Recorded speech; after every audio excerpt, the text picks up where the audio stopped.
Good afternoon, Final Fantasy Randomizer fans. Good evening, whichever time zone you're in. I am excited to present to you this race. We have Groggy Dog taking on kaosubaloo. I'm joined in the booth by Hypers Nova. How you doing, Hype? Doing well. Just woke up from a nap, ready to go. All right, we got the ever popular Burt Reynolds doing the tracking for us. So big thank you to Burt Reynolds for doing that. Groggy Dog in the SRO room says hi, Bert, from Groggy. So, looks like we got a interesting party count. We're doing the Fighter Rainbow, so both of our runners kind of playing a little safe, but want to have access to all that magic. This should be a good show. All right, so we got the gates dropped here. We're gonna get our runners off and running.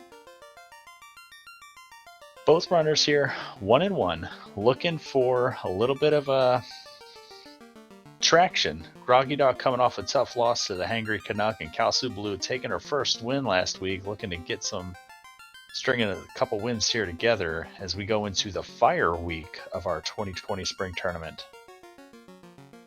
This is the week where everything gets kind of confusing. A lot of movement options get opened up real early, and it's not very clear where you're supposed to go. So it'll be interesting to see how routing diverges if it does. So unlike our past weeks where in Earth and Water we've had those incentivized chests in the Earth Cave and in the Sky Cave that in the vanilla game hold the Adamant and hold the Ruby, the incentivized chest here in the Volcano is not an incentive chest in the vanilla game. It's the chest that you would get the flame armor out of that's guarded by the red D spike tile on Carrie's floor. So we turn that into an incentive location. Get magic here. Cure 2, Harm 3, and Wall. Wall being locked for promotion until Red Wizard.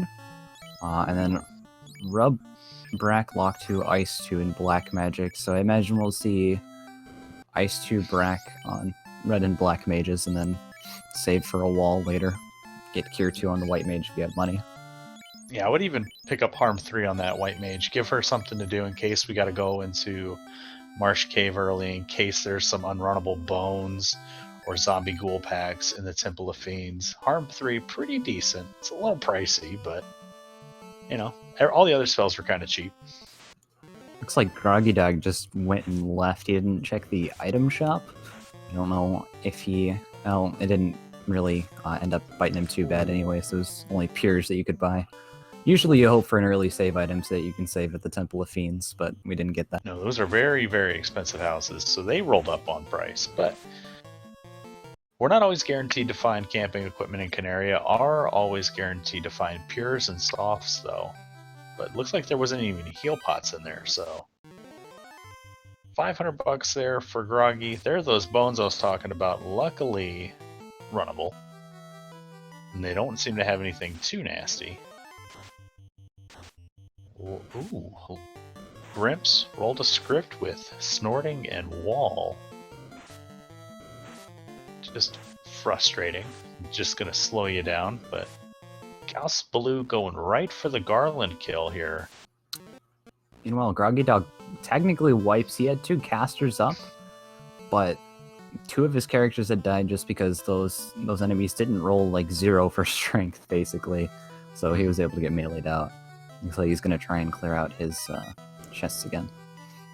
Yep. Switching from Ice 2s to Brax, Garland very, very thin magic defense there. Gonna fall to almost any one of the instant kill spells pretty easily. And we start out with a cube and a tail. Seed's not telling us much yet. Except that airship will be nice to find.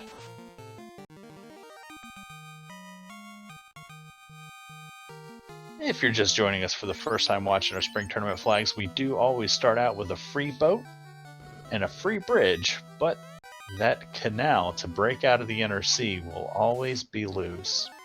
So Groggy checks those top 2 boxes and gets about 5,000 gold. That's going to serve him really well here in Provoca. Yeah, he had nearly 6,000 gold and a cabin, so he could do some overworld encounter manipulation. Maybe check some stuff earlier than you normally would. And That would be interesting. Cal's playing super aggressive here. Not checking the magic shops. Didn't check the boxes in TOF. Went right for Garland. Went right for the Pirates. I love it. I love to see the aggressive plays. I think she's fishing for more money before she goes to shops. That makes a lot of sense. You do get a decent amount from the Pirates. Yeah, and decent amount of XP too in the early game. Uh-oh. Uh-oh, SpaghettiOs. We got that canoe. So, as you were saying at the beginning of and then we got a bottle for sale for 9,700 gold. So, nothing we need to buy. Real cheap. Bottle, not anything we need to buy right now, but good to know. Good to know we've already found the vendor item. Let's take a look here. The level 2 shops. Level 2 Fade. That's a beautiful find there. But I like the play of not buying Fade on the Red Mage yet, just because there could have been Nuke in the Black Magic shop. And gonna get Ice 3? Interesting. I guess we're trying to conserve our money here, as she did not have the money from TOF, unable to buy all the spells she wants. Maybe gonna go raid Matoya's closet, pull out the rest. Hopefully, the money she'll need. So the problem with the early canoe that I have, Hypes, is we could gamble on a quick run down to Crescent Lake, talk to the Circle of Sages, see what item they're gonna give us, because maybe it's the floater. Or that canal is buried at the bottom of the volcano, buried through the ice loop of Ice Cave, or in the bottom of the Marsh Cave. With having Fade and Warp at level 2, and having 10 speed 20 a pop, and they're very cheap, you could very realistically either pop grind to get some levels to be able to take out like Ice Cave or something like that, or alternatively you could encounter manip your way to Crescent Lake, take some encounters there, get some more hits of Fade, and then maybe do like an armory check in Volcano or something, just to get some gear. Yeah, so kaosubaloo not finding the canal, not happy with the money and house that she found in Matoya's cave, resets out of it, back to Provoca. Looks like we're going to head over to the dwarves and check those 2 boxes. And your boss.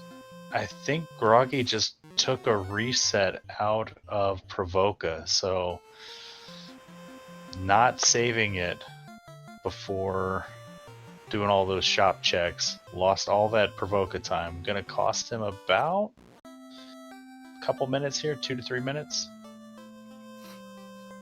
kaosubaloo finds around 10,000 gold in the chest, so she'll likely be heading back to Provoca to buy the magic she couldn't pick up, and then we'll probably be seeing them stop by Elfland, see what magic's there, and then canoe over to the Crescent Lake area. Yeah, that's probably what we'll see. But like you said, with that level 2 warp and 2 casters of it, I would be tempted to do a quick marsh dive. It's not something your opponent's likely to do, and if there's the canal or a loose down there, it could put you way ahead. So it's one of those things where you gamble 3 minutes and come out either 3 to 5 minutes behind, or 20 minutes ahead. Yeah, it's a really hard call, because it's either you're going to Marsh looking for a loose, or you're going to an area with 3 incentive items. That being Ice Cave, Volcano, and Crescent. And kaosubaloo back in Provoca with that money from the Dwarf Cave, stocking up, preparing for overworld routing.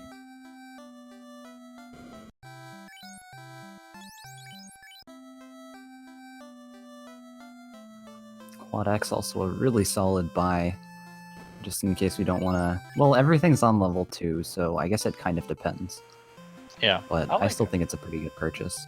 Yeah, I like Quad X. It's with the way damage rolls with Fade, with the high end being around like 320, having that Quad X in your back pocket, almost if you have like in your head Fiend HPs, it can be more effective than casting Fade, which is likely to roll low on those bosses.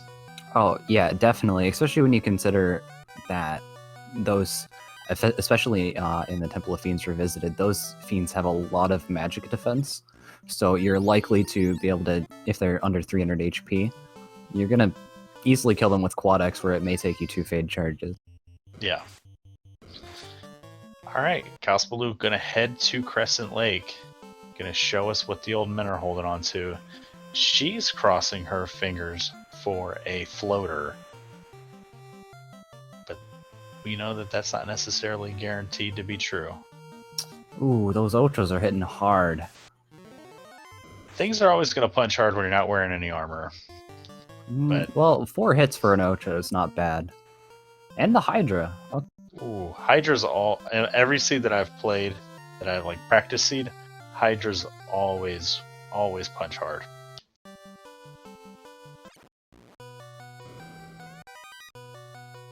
But kaosubaloo showing off the encounter manipulating or save scumming here on the river system, dropping tints along the way.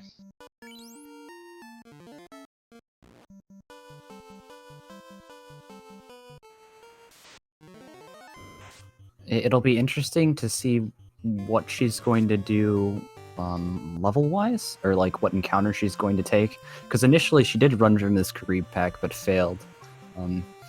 And you have to get your levels somewhere, because these next 2 dungeons, Ice and Volcano, will kick your butt if you're very low leveled.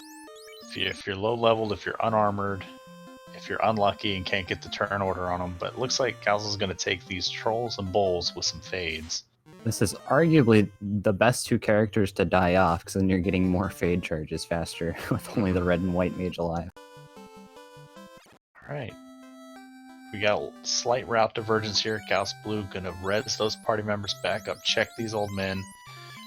Groggy showing us level 3 magic. Fire 2 and expensive Bane. Probably gonna pass on that with the level 1 brag.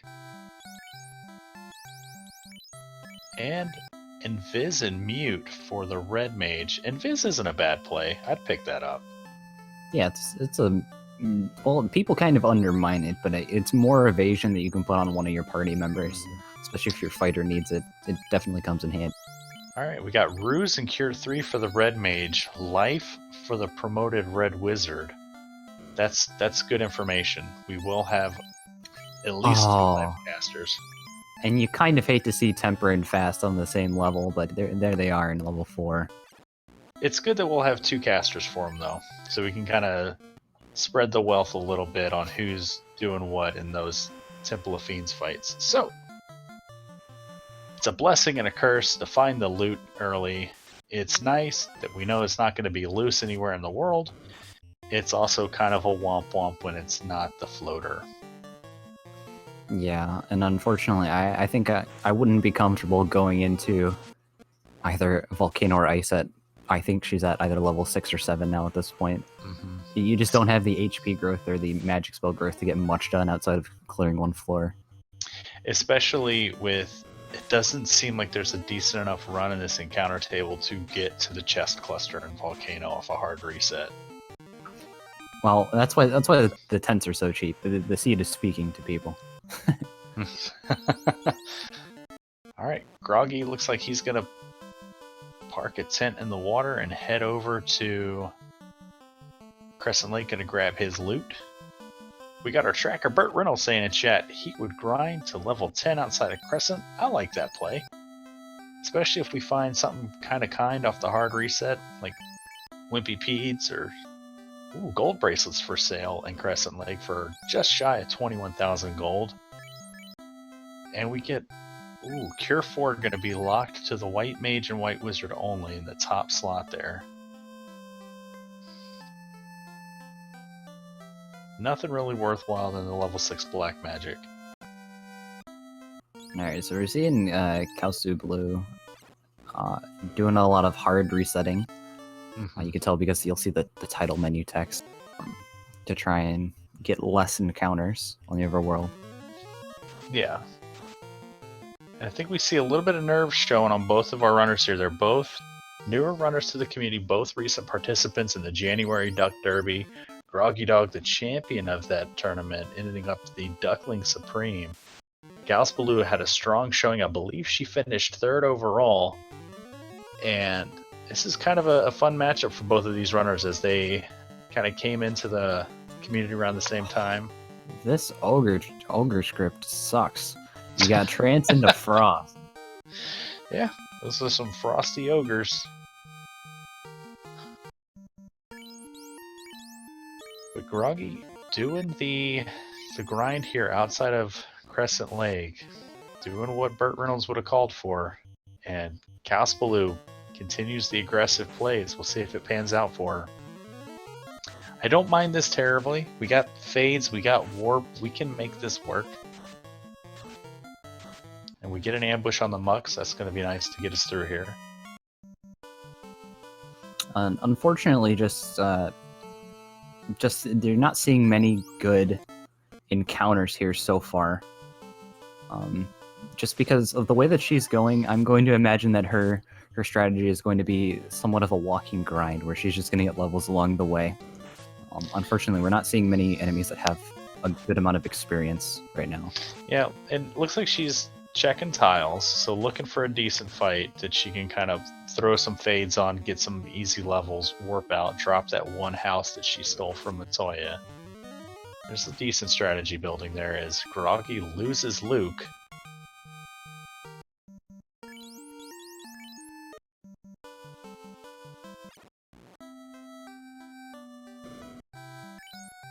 The nice thing about doing the outside of town grinds is the clinic is right there. Pick our fighter back up and get out of here.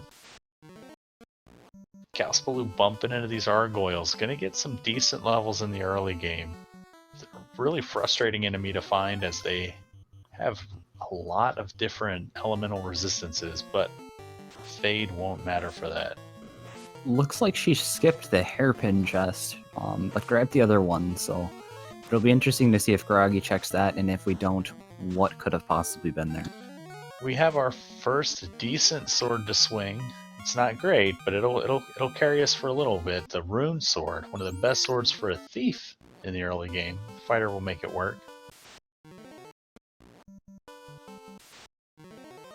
As Groggy makes his way up the river system. Throws out the fade. Giant has more than probably 250 HP, so gonna burn the charge there. And finding a ribbon in the armory, it's real nice. Looks like she's gonna throw it on her white mage. Absolutely, that's huge. That's in-game gear, gonna help protect us against all those elements, instant kills. It's gonna be real good. Mage stick is also a nice find. Ice armor. Okay, we're getting loaded up here. Just needs to heal up the fighter. Question from chat from Mr. Tanuki, is the heal stick any good? I mean, if you need early money, it's fine.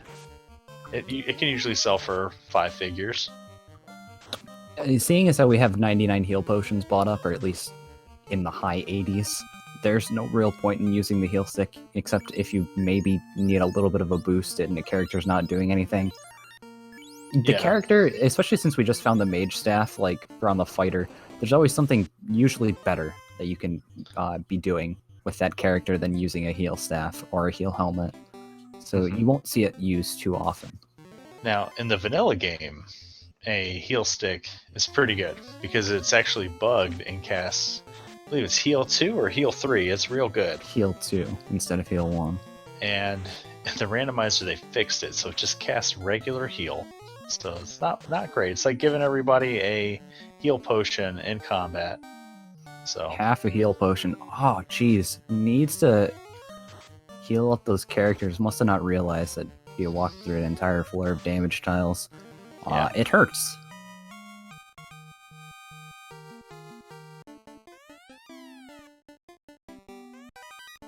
Groggy giving a shout out to his mom.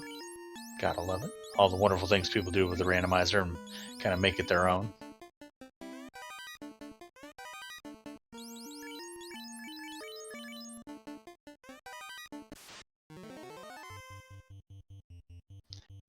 Aggressive dive here from kaosubaloo, headed to the Agama floor. I wonder if she's going to try to make a play on the incentive check. There's a second ribbon. Okay. So there is a lot of good gear in Volcano, at least magic defense-wise. We've also seen a little bit of opal gear.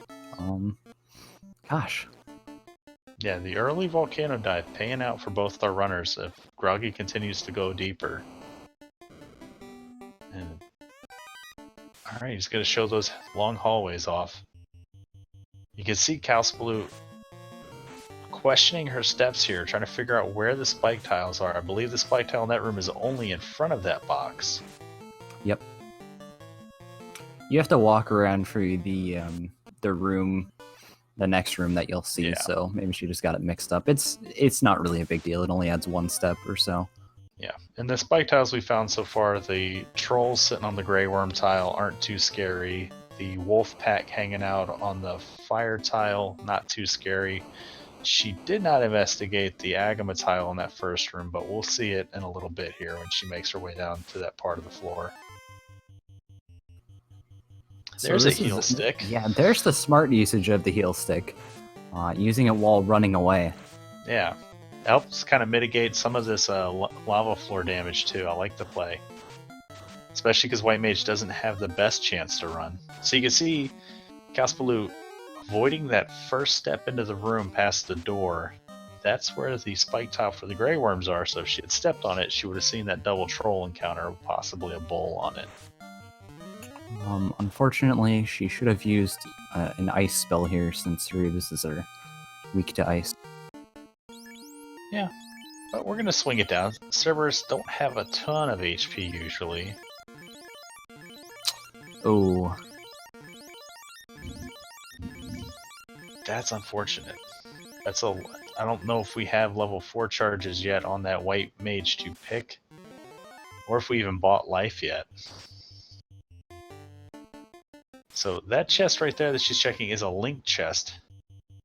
That chest is linked to the very first room when we come in the very first box. On the bottom right of that first room.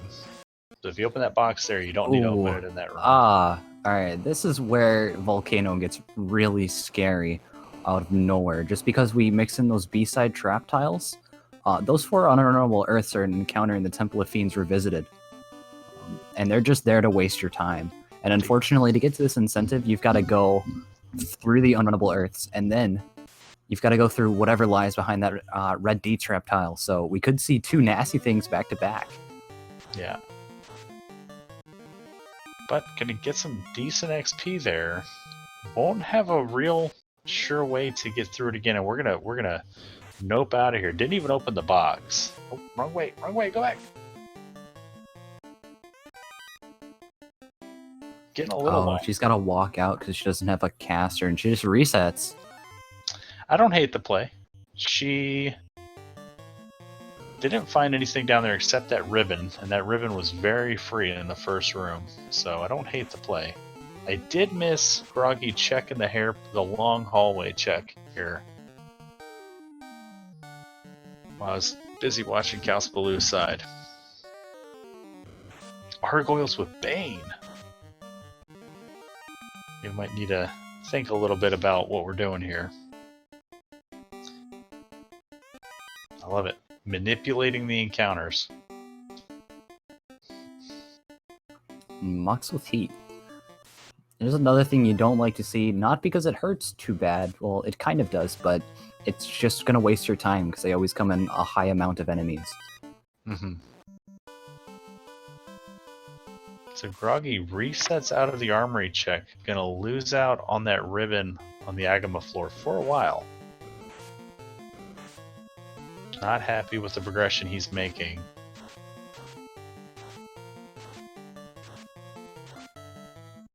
kaosubaloo gonna give it one more go.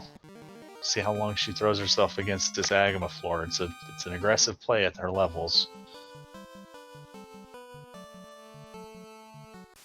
Looks like Groggy's going to go back and probably resupply and head for Ice Cave. He has the knowledge of stuff that's there in Volcano. He obviously hasn't seen the very bottom floors, but he'll be coming back a little bit more prepared. Yeah, and that early wall spell will make Ice Cave a little bit quicker. We just hope that the encounters there are a little bit kinder.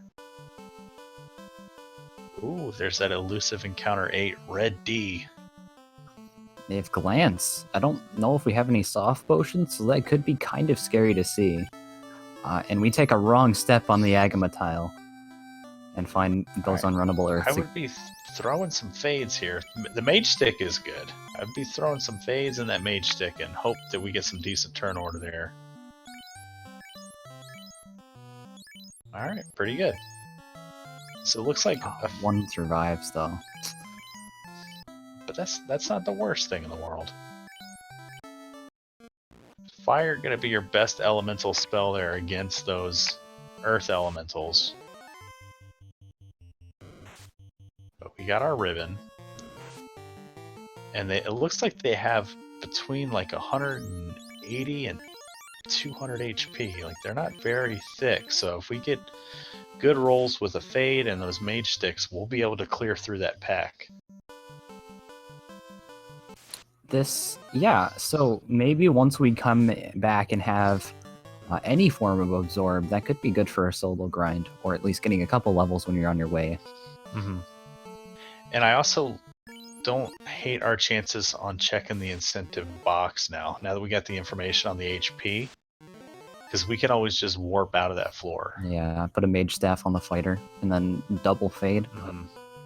Yeah. Even throw out a cheeky ice too, just to get a little extra chip on them in case all your rolls want to be low. The only issue is saving fades for carry. If we take down carry this goal, which... That's an ambitious... You never know if she rolls low on HP, so it could very well happen. That is ambitious. It is also ambitious. I like that we're preserving the fades, though. We're using heal stick, mage stick, ice, and swinging. Gonna get it done. So, nice adjustment there from kaosubaloo. And I hope that she remembers she didn't check that bottom chest. And checks it for free before she walks out of the room. Ooh. That feels bad, especially if that is something. Is Groggy into the ice cave? Okay, chat corrected me. Thunder and Daredry is letting me know that she checked it before she took the misstep onto that fight, so I missed that. Preserving those heals. I'm sorry, the fades, rather. Now, depending on what you see here, I would consider running from this next encounter and then warping so you don't have to go past those unrunnable earths again. Yeah. Not the worst. Not the worst fight we could have seen. Poison touch. It's fine. But we get away. It's a fetch quest.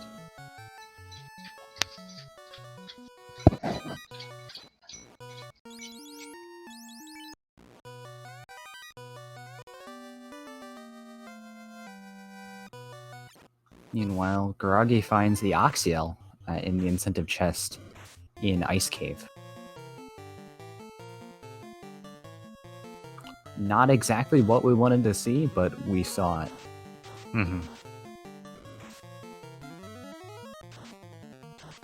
Alright, Hypes. You got the herb. Obviously, that's the herb being in the volcano incentive. And you've got the Oxio here. Both of our runners have different information from one another. Which play do you like more? Following a fetch or possibly going to sea? I would much rather, if I was in either runner's hands, finish out the other dungeon that's here. You never know if that could be floater or something that could lead. Because this... Oh, and we found a canal in ice. Okay. That doesn't belong there. Looks like we've got kaosubaloo taking on, trying to take on carry 1 here. I love it. I love this play so much. Like, this play's real aggressive, and I love it. Alright, let's see what she got. We're gonna swing. We're gonna fade. We're gonna fade. We're gonna drop that. I would throw a cheeky quad X and just hope for turn order. Fade Yeah. 152. You just gotta hope for high rolls on these fades. You get average rolls, and she has Blaze. Oh. We all Thankfully, it didn't survived. take out the Black Mage, so maybe we could get a quad X charge out before she does anything next Alright. turn. Switch to ice 2s. Switch to heal stick. She should have a heal staff. Damage poison. Ow. The ribbons are alive. So, big hit there from the Ooh. Rune Sword. 2 hits, 172. Yeah, switch to the heal sticks. Waffle's not going to do much. 2 hits, 24. Carry punching. Ow. Alright, we've got a problem We're here. in man mode now. This is when you just throw out something. Throw out a physical and hope that you hit her once. Well, we hit her once, but she hit back for 4 times, and unfortunately that carry's not having any of it today. So kaosubaloo needs to figure out what she's doing here. Lost that ribbon with the wipe.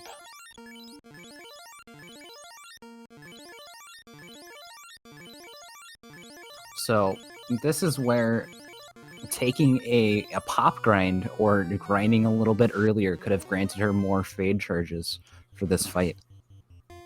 That's something that is probably being considered by her now. Yeah.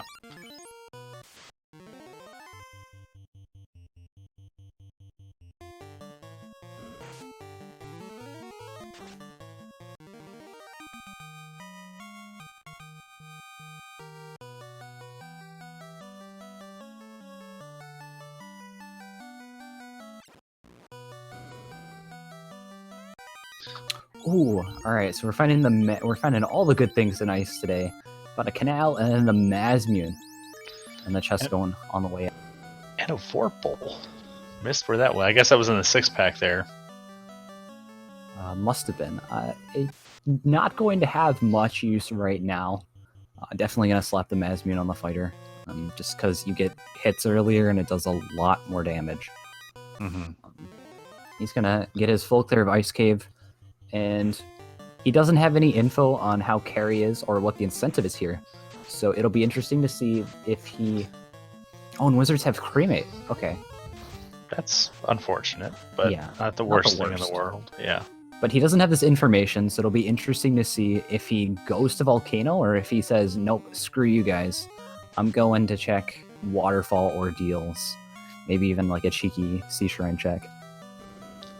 I think you're in the area, make the play, at least clear the Agama floor. By now, his Red Mage and Black Mage should have enough levels of warp to get out of Carrie's floor and back up. We might even have life charges by now. Yeah, it's just that this carry fight could potentially be really terrible, considering Blaze followed by Damage Poison as her abilities. Mm-hmm. But he will get that second ribbon, and he will have a Masa. So that Rune Sword did work on Gary. I would imagine the Masa will do just as well.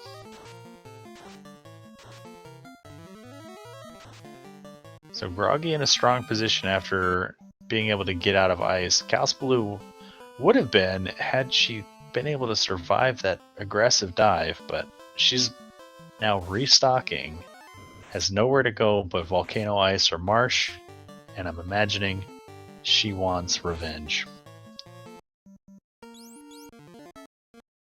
So when you're running a seed like this, Hypes, and what happens to the kaosubaloo happens to you, and you bounce hard out of a Fiend dungeon, losing about 10 to 15 minutes, where does your mind go? Do you try to prepare and redive, or do you put this on the burner and come back later? Well, we don't know what that herb leads to, and she has no clue where the canal is right now. Mm-hmm. It makes sense to try and maybe restock. Maybe some spells help. I don't know. I would definitely focus. My main focus would be on getting levels, though. You need levels to do any dungeon, and this dungeon is definitely going to prove. Yeah, you need to come more prepared. Yeah, and she's selling some of that gear she found. to finance her trip here. As Groggy plunges back into the volcano, gonna beeline right for the Agama floor.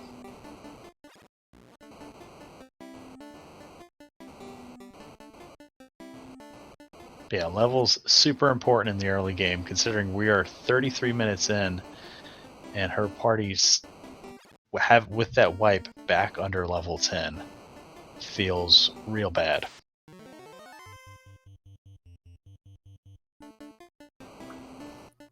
Unfortunately, I think that there's another side to going volcano first, and that's to check trap tiles. Mm-hmm. None of them really paid off for her either, so you just kind of hate to see that. Yeah. But Groggy will do the full clear down here. We'll get his second ribbon, which will make this carry fight even easier for him, or potentially. We don't know what's all going on down there with Carrie, but he'll be in a better position for her. Look at, he's gonna have potentially 6 fades if, depending on how many fights he gets down here on the Agama floor. He's got 10 now, 9 after that one from Big. Depending on what level his Black Mage is, he might have a hit of Fast also. He since should. I know he did buy that. He should, because his his White Mage had 3 hits of life at level 4. So imagine they're comparable in level. So the Black Mage didn't go down until the end of Ice with those wizards. So maybe his strat is, even if I do use up some fades, a fasted fighter should be able to get through carry at 1 no problem. Especially if we put that ribbon onto the fighter.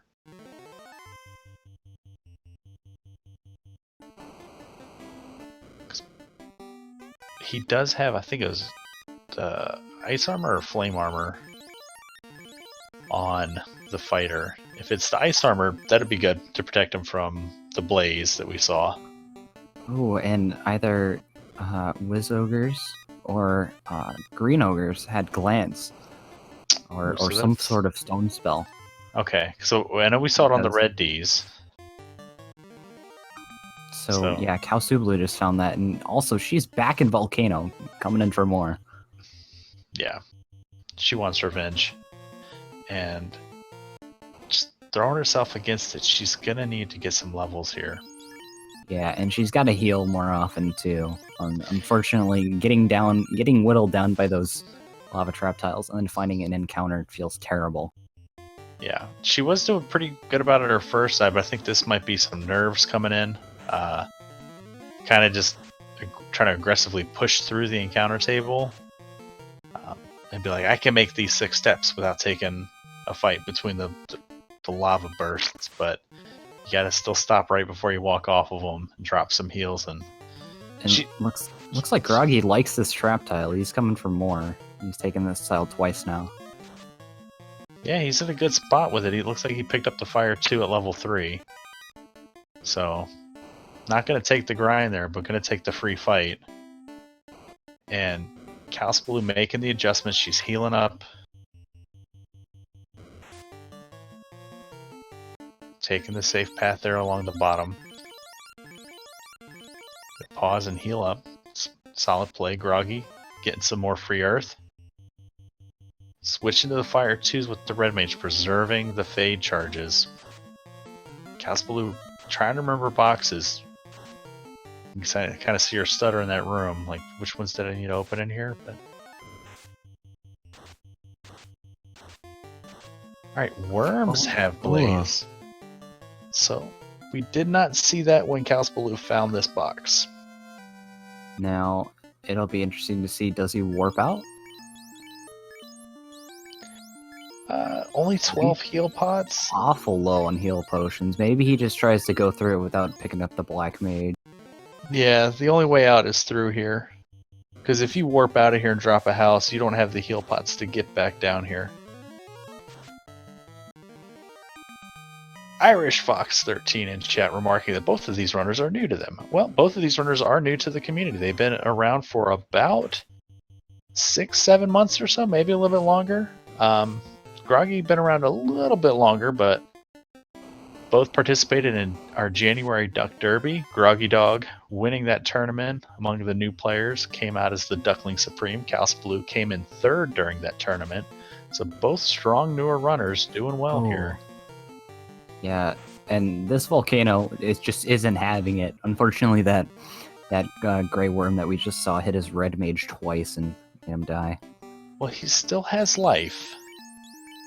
And he has hits a cure 3. He should be able to pick up, get some Yeah, heals off on the red mage and have double fade going into this fight. And Maybe he's hoping. He's got cure 2 as well in slot 1 for the white, but I would imagine that unless he didn't okay, he must be hoping for. It looks like he didn't pick up fast on the black mage, but picked up on the red, so we're missing out on a little bit of damage, and it hits the fighter anyways. Wow. But we got the good turn order there. Fast and Temper coming out before the swing, and down goes Carry. 39 minutes, 16 seconds. Groggy lights his first orb and has cleared the Intercontinent except a Marsh Cave, so it's got to feel pretty good. Answering a question in chat, this was an open pick. They did not force or draft this party. They both just decided to pick Fighter Rainbow. It makes a lot of sense. You get access to all of the magic in the game, potentially, plus getting the extra magic from the red mage, and then having a main melee caster, melee member. All right, kaosubaloo going to take on her carry here. How are we doing this? Gonna fire out Ice 3. We got 3 fades on the red. We got 3 fades on the white. And we're going to swing with that rune sword. 2 hits, 9 damage. So we know Carrie's got about 650 HP, maybe less. Down goes the fighter from a single punch. Huge roll there with fade. We're sitting at about 500 damage. Quad X will get it. I like that. Heads up play. If that black mage survives, they'll get to watch the white mage kill Carrie with a fade. So kaosubaloo lights her orb at the 40-minute, 30-second mark, so just a little over a minute behind Groggy. So not a bad split there, but kaosubaloo still has to go to Ice Cave. And Groggy gonna turn into herb? Show us what we're working with.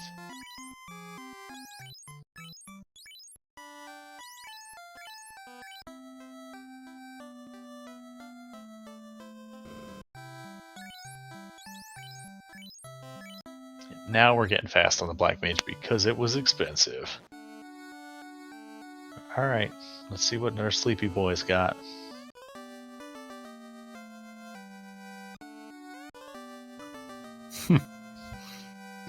It's a good thing we haven't left the Inner Sea yet. We can just sail right up and give that to Grandma. You never visit me. Well, we did earlier. We took a bunch of money from her. Yeah, we just raided her house. Yeah, we're coming back. What do you think she thinks of that? I mean, to be fair, canonically, she probably didn't see us do it, so... You're doing Grandma dirty right now. Hey, we're bringing her crystal back. If you ever talk to her in the vanilla game after you give her the crystal back, she's pretty rude to you, so... Well, yeah, she can see you. And in the vanilla game, her boxes aren't as bountiful as I'm pretty sure it's just a pair of heal potions and a pure potion.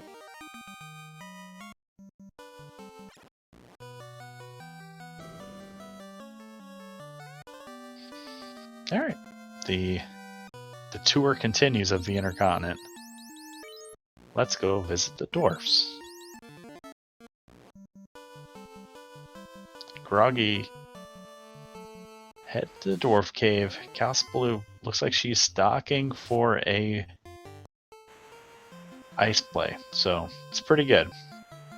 It could only get better if this ends in a slab.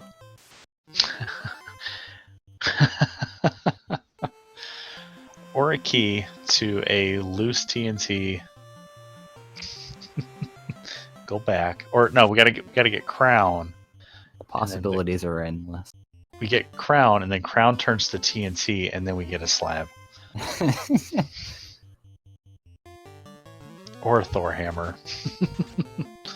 Yeah, we still haven't seen any of those items, so we could see Power Gauntlet, Thor Hammer, or Opal Bracelet come out of this also.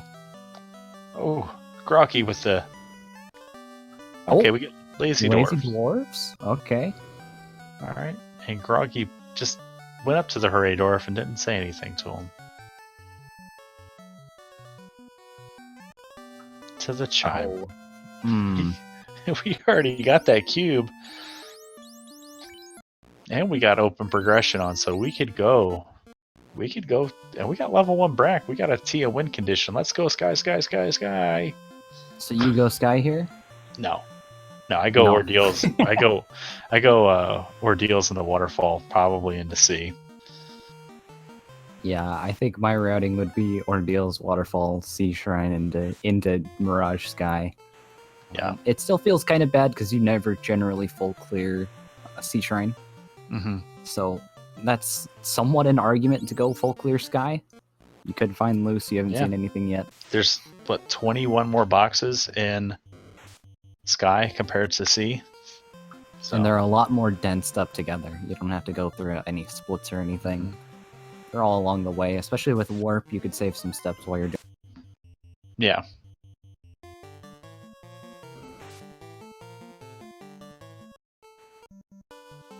But I like the Ordeals play. I've been finding a lot of floater or progression ordeals, not a whole lot of gear ordeals with the Power Bunk, Thor Hammer, or Opal Bracelet there.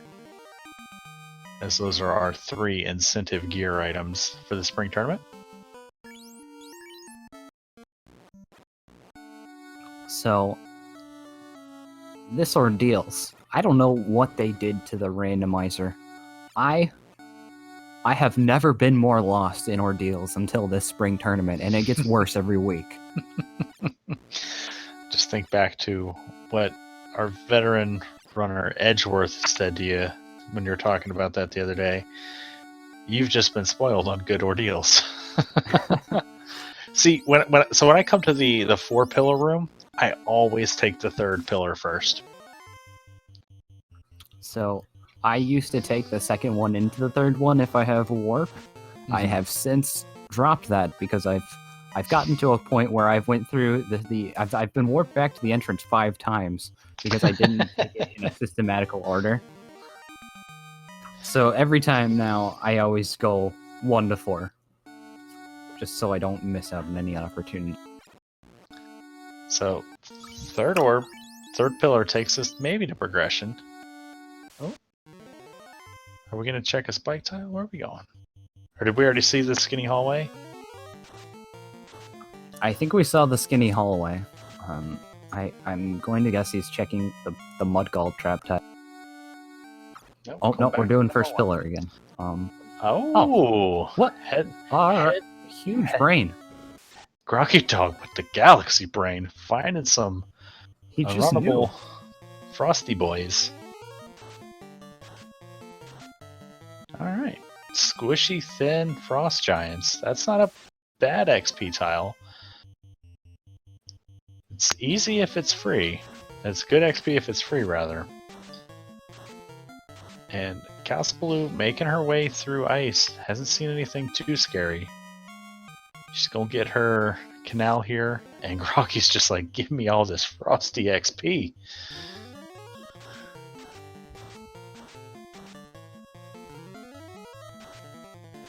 So I'm a little hesitant on dumping all of your spells into this. Yeah. Just because you don't know what's here, and you don't know what the other trap tile is. You could find something a lot better. I think Groggy's just happy to be getting some levels here. Levels, we talked about it early on, super important, and we have yet to get bad enough turn order to see anything out of a stray punch from a giant. So if these things are script list, I mean, we're already up to level 18, and that seemed to be enough. And we're rewarded with a house, so we'll get all those spell charges when we get out of here. So I wonder if he's getting these levels to full clear Sky. Oh, That could be in consideration, since, I mean, you could find War Mech or something. nothing else doing. At that point. Ooh, Who knows? we get a ruby. So the real question now is, do you abandon the Onrak continent and just go right back to Sarda? Well, it's a hard call. I think you go and just do Waterfall and maybe Sea Shrine while you're there, just so you don't have to go back. Meanwhile, on Kaosubaloo's side, she did end up picking up that canal that was an ice cave. It is a loose item, but it's not incentivized, so it doesn't count towards the loose item pool. It's just always in the world somewhere. It won't be in an incentive location. Kaosubaloo gonna be real mad at me. These arachnids have lightning 3. Groggy Dog did not see this. So Kaosubaloo and Groggy Dog, last Duck Derby in January, there was a seed that I ran for them. I believe it was day 3 of the Duck Derby, with arachnids. She wipes an ice cave. Lightning 3 will do that, especially when there's 4 to 5 casters of it. With arachnids that had blaze, and they were ambush happy, and they just seemed to be everywhere on the encounter table throughout the entire dungeon. So she's probably going to have words with me after seeing the Lightning 3 spiders.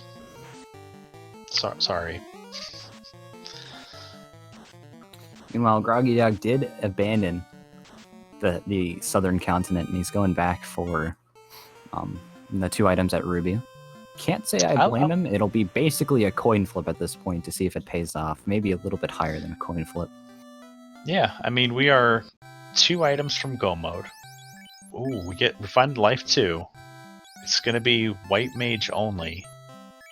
The Red Wizard Mage will not have access to that slot. And level 5 Black Magic, nothing worth buying. Gonna look in the armor shop, hopefully find some pro rings. No luck. Dirt cheap steel armor. 7k. I'd be tempted to buy that. If we have ice armor, it has the same absorb without any evade penalty. You're right. You're right. So, depending on what gear he has, it may just not be worth his time to pick it up. And Groggy Dog, back-to-back encounters with arachnids, does not see the Lightning 3. So what I like about this play that Groggy's doing compared to going to Waterfall, Waterfall is absolutely a guaranteed incentive item. This is 2, and it's fewer steps, and we are 2 items from Go mode, with just needing the key and the rod. And we get a Sun Sword for our effort, so backup in-game weapon, something for our Red Mage to swing if we don't promote, because this could be floaterless. Yeah, we could have a floater loose somewhere, way out in the middle of nowhere that we never find. It will be there, though. Every seed is 100% beatable. Yeah, oh yeah. You can 100% clear every seed, it's just that it may not be in the way of our runners here. The nice thing about this, and it wasn't touched up on at all, I think, so far, is the fact that for every incentive item that we find, we are getting a 5% XP bonus. Yes. So picking up more incentive items, there's the slab. Okay, so we have information now for Groggy Dog. We know that the floater is either in the waterfall or behind the crown, or it's loose. So I think that incentivizes doing the crown turn in and then doing the waterfalls into the sea. And there's our trance ogres back, just doing their rave in the cave. We got the white mage up. I would consider not running here because of the low run chance. I think personally I'd just throw out a fade and try and get this fight out of the way. Yeah. And Groggy Dog, listening to your instincts. So Jonathan Yoshi in chat mentions that there's quicker levels in Sky. Sky is long and can be dangerous, and Sea can be super quick, especially if we're in go mode or we find that loose en route to Kraken, which I've seen a lot, but there's also good XP to be had in sea. It's just not a lot of people take those fights. But big packs of sea snakes, big packs of lobsters, the gur sharks, even the ghosts give pretty good XP. So sneaky good XP and sea if you try for it. All right, we have kaosubaloo bracing for impact on this arachnid ooze fight. We'll see how this goes. This fight is crazy. She's not even going to take it, I don't think. Says no, thank you. That's fine. We know that there's nothing there. Because this is the masa for her. And she'll be pleased as punch to see that. There's an opal bracelet, so the ruby didn't turn out into anything other than the slab for now, so we can't do anything with it. Mm-hmm. And we do have the shop item in Provoca still, but both of those checks locked behind the floater, so floater's either in the waterfall or we gotta go dig it up. And as far as going back to the point about sea versus sky, I do see here just for the sake of proximity routing. We have warp, we can make the mermaid side checks pretty easy. We don't have the key, so if we do have a cheeky TFC, that would feel bad. Oh dear. Yeah. So, although I do see merit in the ruby play, just because I was in the area, I would have went waterfall. Yeah. I get the gamble though. We got a casino theme going, so you got to make your gamble somewhere. Oh, yeah, absolutely. Every time I say that, and I do it, it's usually that the floater is the ruby locked. So, I usually make the wrong play. And Groggy making the waterfall play, clearing his incentive checks. Meanwhile, kaosubaloo just got out of Ice Cave with her Mazza and Canal, so we'll see where she goes. Also Oxiel. Yep. Yeah. I'd imagine she's going to make some similar plays to Groggy. Both of these runners, I mean, they have strong instincts, so there is something to be said for doing incentive dungeons before diving fiends.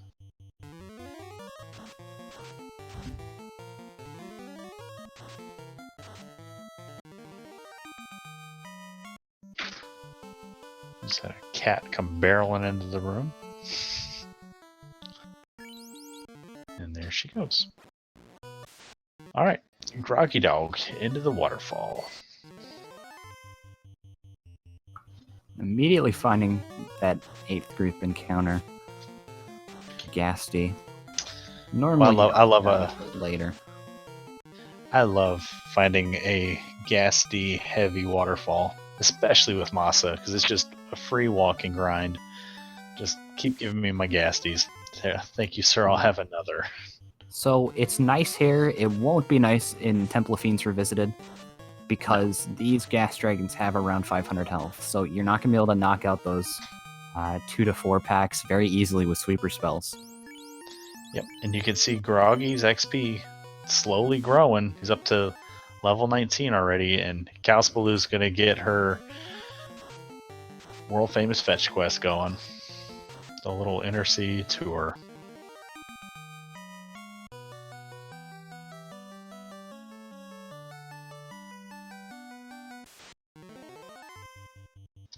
Nightmare's another fight I take. We got the low level Ice 3.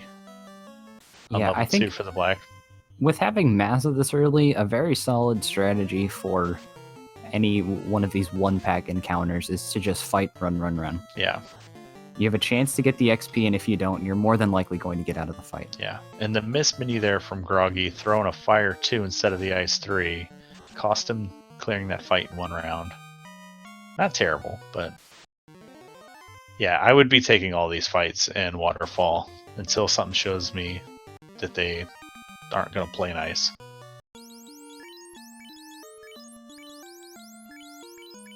Yeah, we're switching to the Sun Sword. And kaosubaloo picks up her bottle and Provoca. So, try to... Ooh. Okay. This is where we spend our levels. until we see that they have heal 3. Ew. Just, So depending on how much HP they have, this could be bad. Not bad in the sense that they're doing anything, but the sense that it wastes time. If they don't die to a fade here, it looks like they have around 250 HP, maybe a little bit less than that. yeah. Also, in the vanilla game, they have 255 absorb. You're not going to be able to melee them unless you get criticals. So unless you have a critical heavy weapon, it's generally not a good idea to take these for meleeing. You'd rather just throw on like a mage staff or something on the fighter. Gonna take it again. Alright, Groggy, hoping for good turn order here. I mean, we know if he gets the turn order, this could be a very quick fight, but if we have 8 heal 3 casts healing 8 metal slimes, this is going to be a while. Yeah, and he could, just based on... Oh, okay, yep, get out of there. Yep. I was going to say, you can get pretty bad turn order where you do damage, and then they just heal 3 right over it, and then you do damage again, and then you have to take like 2 or 3 rounds to kill them. But I don't think he's going to take this fight again, seeing as how there's 8 of them, and they have damage poison. Less than ideal. Alright. And we've got the rod, so looks like the floater's loose somewhere. Hey, Edge, it happened again. So, Edge and I have been keeping track of how many loose floaters we've seen in these flags, and there's a lot. So, we are a key away from go mode. We don't know where that key is. We have yet to find a loose item. We have access to everywhere except the ability to turn in that slab in that bottle. So something that's kind of bad here is with this floater, or at least a fetch quest leading to the floater being loose, which I think at this point it just has to be a loose floater. Yes, it does. It feels so terrible because if you don't take it, we don't have very ideal magic for a non-promotion Topher. We can make it. We can make it work. You can make it work for sure, but it'll be a lot more difficult than it would be if, let's say, somebody gambles and does find a loose floater. Yeah, I mean, depending on what we find when we come in to see, if we find a defense sword or a white shirt, we did have that single cast and Viz. We did have Ruse at level 4. We could pivot to Red Mage if things go sideways. We have Fast, we have Temper, we have Masa, we got Ice Armor. Are we doing Mermaids first? Okay. Question from chat. Cyranus, has anyone checked Earth 1 yet? That's my guess for Floater. No. We have not seen anyone go into Earth. Another question from chat. Can Floater be locked behind itself? Nope. No. Every seed will be 100% clearable. You'll always be able to get every single chest in the game. And with Groggy's levels, he's going to do Crack Inside first. We got the level 1 Brack. This is 100% dive to go down, clear these boxes, kill the Fiend, and then come back up. Demon Frog asking, what did they turn the Ruby into? The Ruby turned into a crown in the Titan's Trove, and Sarda holding on to slab, and the crown turned into the opal the opal bracelet. So Astos eating his Cheerios, having a nice bowl of cereal.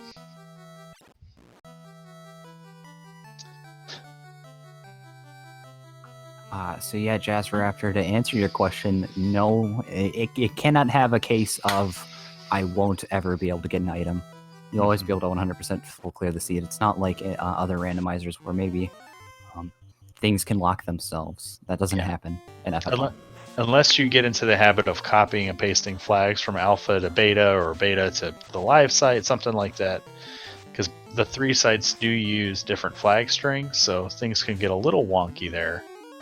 But kaosubaloo catching up, so she's going to do this waterfall and hopefully have a little bit better luck than Groggy with that poison damage.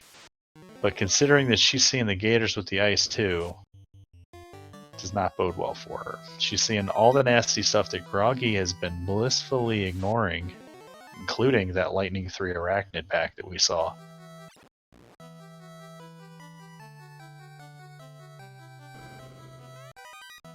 a little bit of money. Hi, Mom. A little bit more money. So, almost done with the Kraken side. We got chat calling for where they're going to find Floater. I'm thinking it's going to be a Mermaids. It'll be maybe a key to maybe a loose key to a loose floater and marsh. Let's say that. Let's just go ultimate troll. And then well, no, if it's a loose key, that means we're in go mode. So, and we just got a big raid from Speed Gaming 2. Thanks for the raid. Hypes, you want to give the new folks a recap? Okay, so this seed has been kind of a slog. We're starting to get a little bit of a foothold though, so it's speeding up pretty fast. We have a loose floater, so the airship is nowhere to be found so far. We're looking around in Sea Shrine right now, looking around in Waterfall. We are a mystic key away from go mode, where we don't technically have to have any more progression items in order to beat the game. But we do like the floater because it gives us access to those other incentive items. We could have a power gauntlet there, and we could also get our promotion from class change thanks to finding the tail so early. Yep. So we have a situation where the slab and the bottle turn-in could be key, could be power gauntlet, or could be Thor hammer. So about a 33% chance that airship won't be required.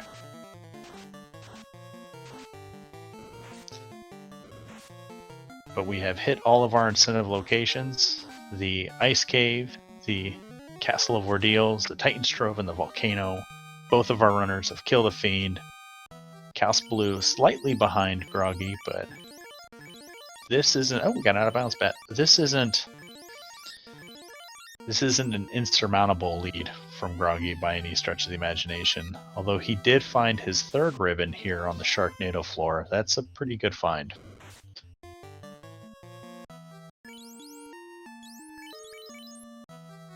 Alright, now we're going to go check out Kraken. So nothing incentivized on the left side C-split where the Kraken is. We'll see if he ends up going and full clearing the right side, which has the mermaids. Unfortunately, he won't be able to get every single chest since there is a singular room with a key lock in there. We call it the TFC, that very friendly chest. Mm-hmm. And meanwhile, kaosubaloo is just getting out of the waterfall. We'll see if she goes to the Mirage Tower and onto Sky, or if she clears out Sea Shrine and they kind of high-five. When was the last time, Hypes, that you saw something required in TFC? Never. Yeah, it's been a minute. I've seen, like, we did have a few months ago, we had the infamous weekly race that ended up with Canoe Gate, where there was a loose canoe in the world, and it was in the box north of TFC.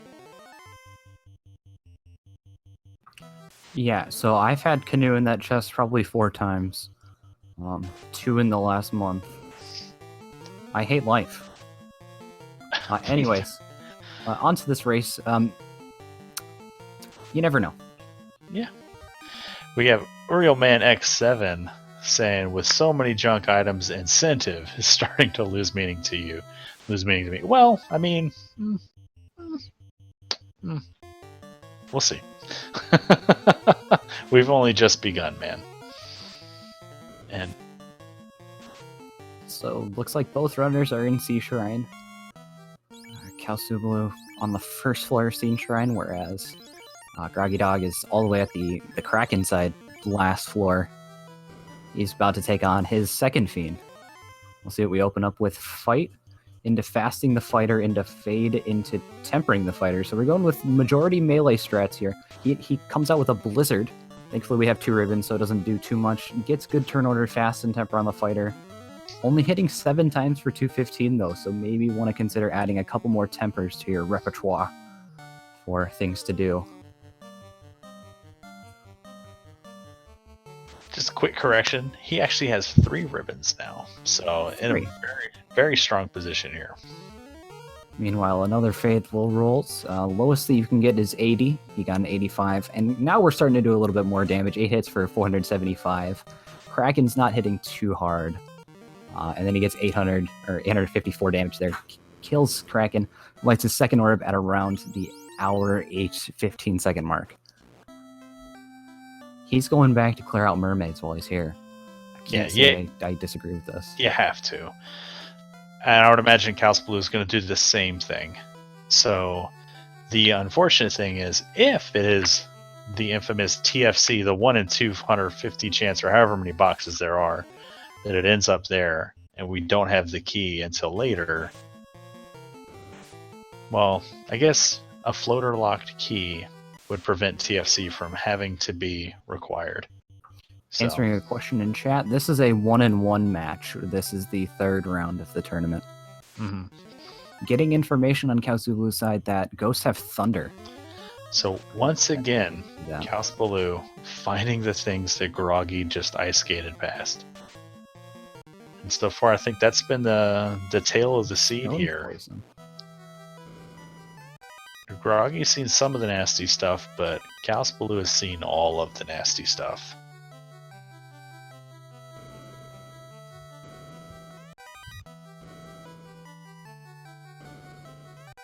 Alright, we're going to check all the rando boxes before we get into the big cluster where the incentive slab would be in the vanilla game. Find a vendor sword. I like to call that the cash tana. Little couch cash tana. There you go. Alright. Nothing here. We'll see him walking back. He has to take the long way because there is only one way to these 3 items. You start on the left side and you scroll the screen to the right because of how FF1's map system works. Uh-oh, spaghetti. And it's not here. So back to TFC floor. Gonna have to leave one box behind. Are we gonna orphan the long walk chests? There's 3 other boxes that he could open on this floor. They do take a little bit of time to go clear. I wonder if he's just going up and around instead of straight left. So here he could full clear, or he can make the gamble. Okay.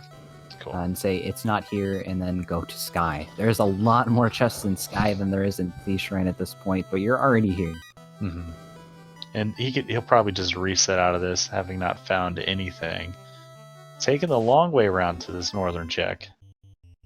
Or maybe he'll still exit out, because he is taking these fights. Might want to just keep the free XP. So kaosubaloo about to step on this spike tile that had the badman. Groggy didn't see anything too nasty, so I'm expecting kaosubaloo to hit a first turn nuke or something.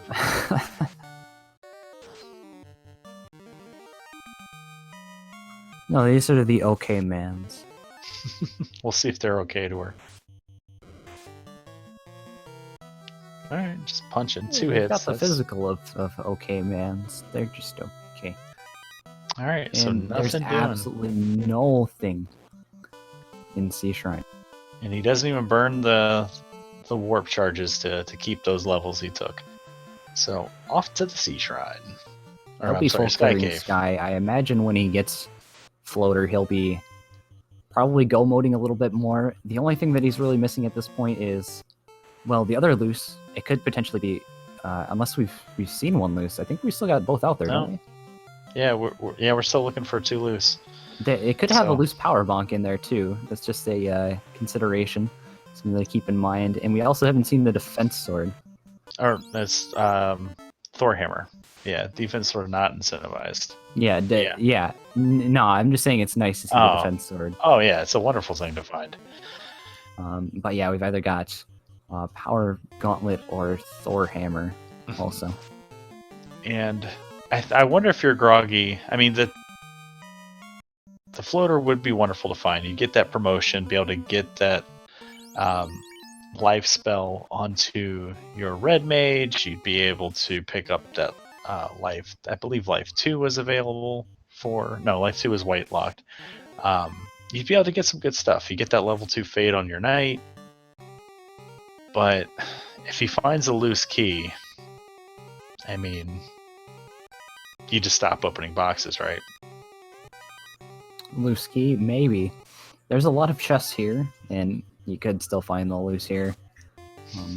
If he leaves to go check other things, that's also questionable, depending on how far deep he is. Like, if he finds key on, like, Mirage 1 here, then maybe. But, like, let's say you find it on Sky 1, I would just consider finishing out the dungeon, and then checking key locked. White shirt, that's a nice find. That's one of those nice to haves, as you like to call it. Moving some stuff around. We're not going to be able to equip that white shirt just yet. I'm going to put that silver bracelet back on.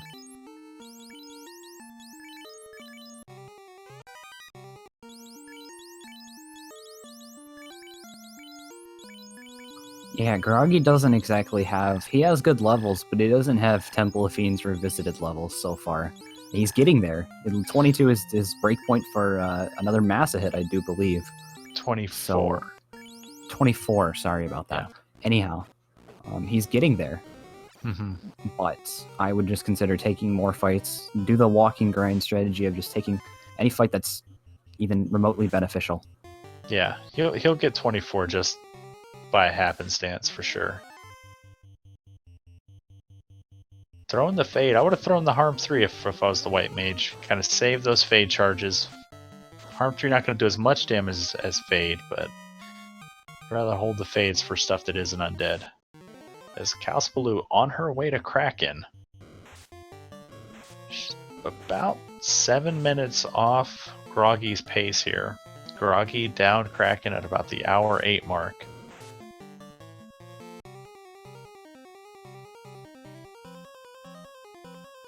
But if she goes to Earth after this, which she might, although seeing the Lightning 3 Arachnids might keep her out of the Earth Cave.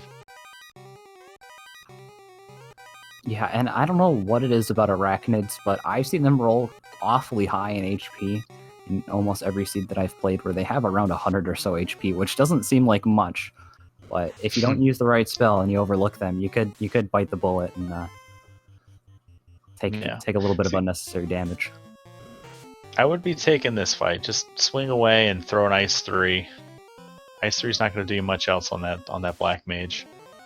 So kaosubaloo's on her Kraken fight. Looks like it's going off without a hitch so far. Hasn't really lost anybody.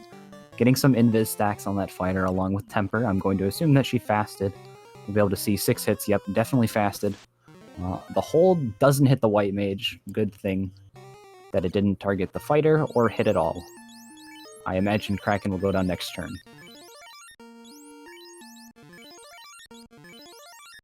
Good turn order here for kaosubaloo, getting all those Tempers charged into that weapon, and there's a monster hit.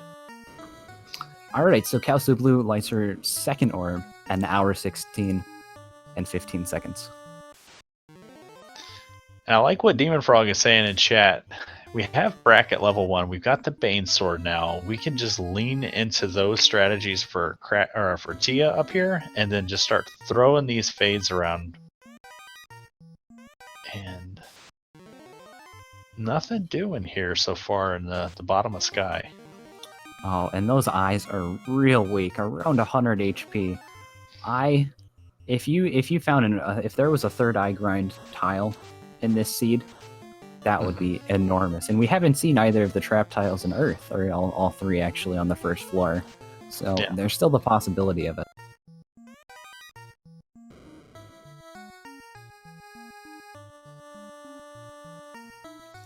Let's say that there was a good trap tile. That's where black belt strats could really pay off. Gold bracelet's a nice find. We have armor to equip onto that White Mage that we took the silver bracelet off of.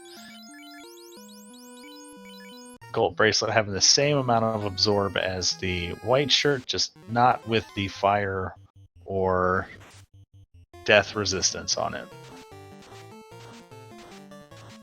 kaosubaloo gonna do these. For a second, I got lost where she was. I was like, is she going the wrong way on Kraken's floor? But no, she's doing the TFC floor checks that are right there by this mermaid floor. Unfortunately, going to get the bad news, seeing as there's nothing of much pertinence here at all. Might even see her reset out.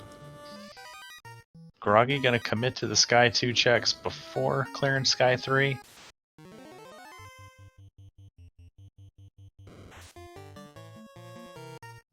Levels are looking good. Thinks about taking this fight. Gurnagas and Airs pretty good XP. Especially if they fall down pretty quick.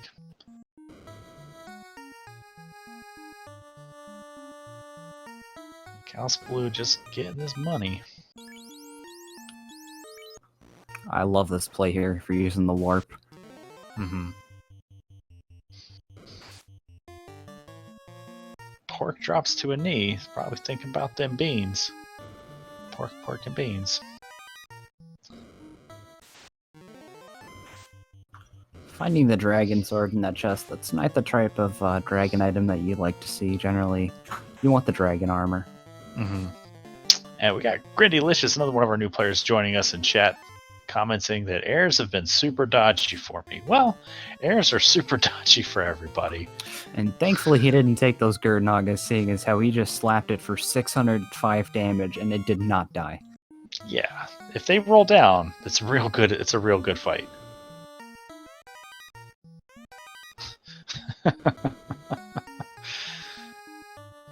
Alright, nothing doing so far. We got 2 boxes left.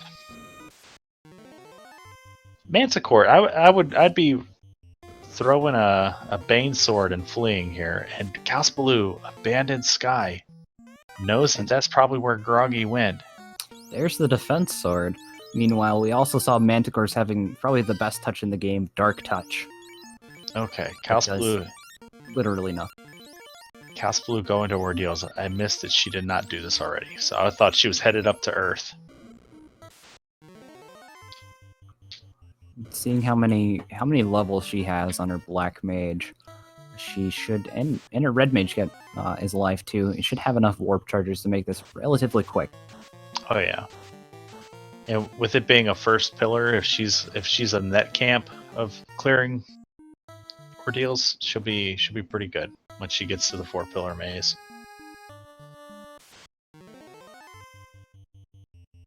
See, with these, yeah, I'd be throwing the Bane sword and fleeing from those Manticores. I feel like they fall down pretty frequently, a Bane for me. There's our loose floater in the top area of Sky 3. So what if I told you that Key could still be loose in Marsh? Well, so floater's a nice find. I mean, we do have the slab in the bottle to do. floater is huge here.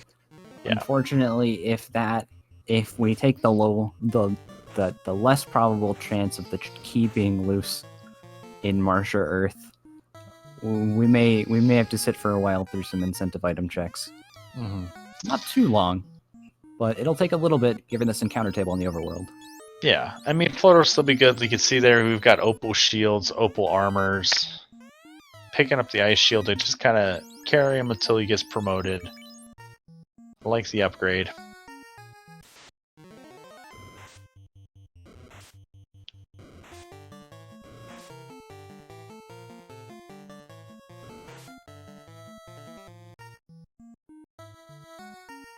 If the slab and bottle turn into Thor Hammer and Power Gauntlet will be a nice find. But that'll be the bad times. 3 Whiz Vamp. He's gonna run away. Can't say I blame him, but also good XP. Oh, some professional outerwear here in the greed chests.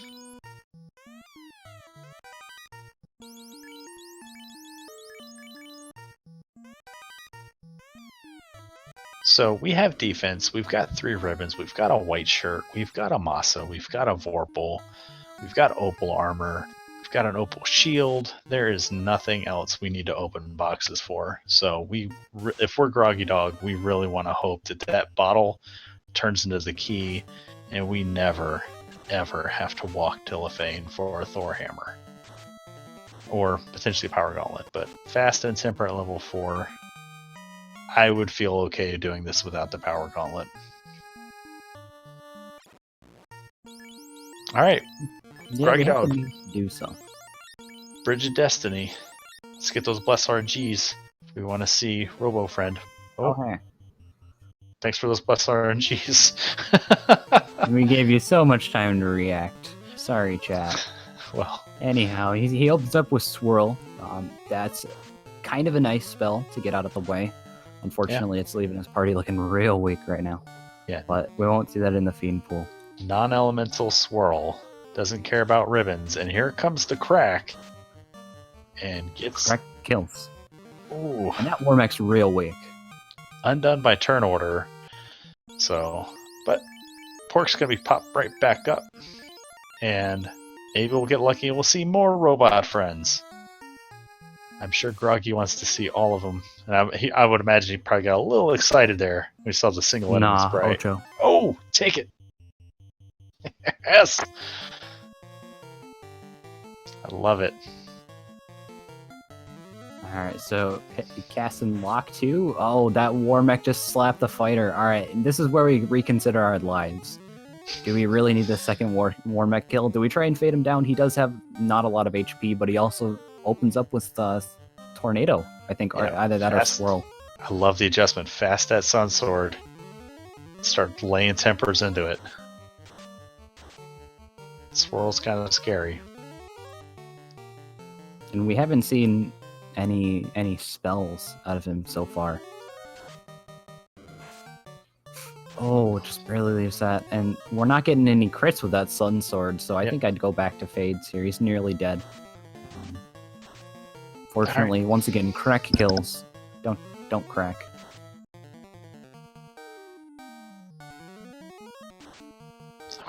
All right. Get him down. Wedge and Big is going to be real big now. Life 2 picking everybody up. I think if Groggy sees another Warmech, he might run from it. I think if we see another one, you could get greedy and take another one, but just defense the fighter first turn. Yeah, throw the fighter in the back row, throw the Black Mage up front. Thankfully, we don't see it. We'll see what strats we go with here. Looks like we're going with Fade. Not going to do any Brack strats today. I question that, considering that we just hit twice for 13 damage with the Mesmian.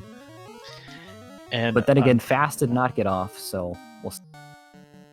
Unfortunately, kaosubaloo doing the same routing that Groggy used, so not going to be able to catch up any time here, as she's doing everything that Groggy did in the same order, and Groggy downs Tiamat at the 1 hour 26 minute 12 second mark.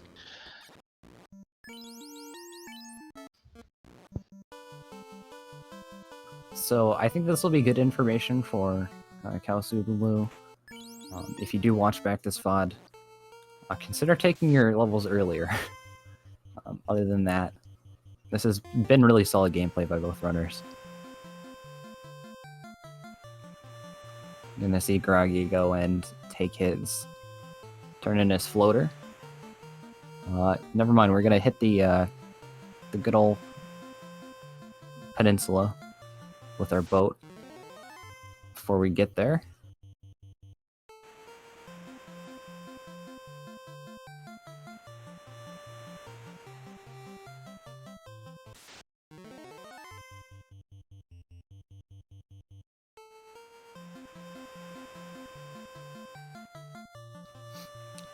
Okay, so kaosubaloo is going to get the information that the slab is here.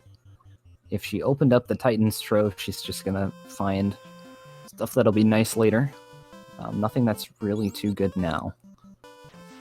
Meanwhile, Groggy's in the air at the hour 27 minute, about 26 seconds.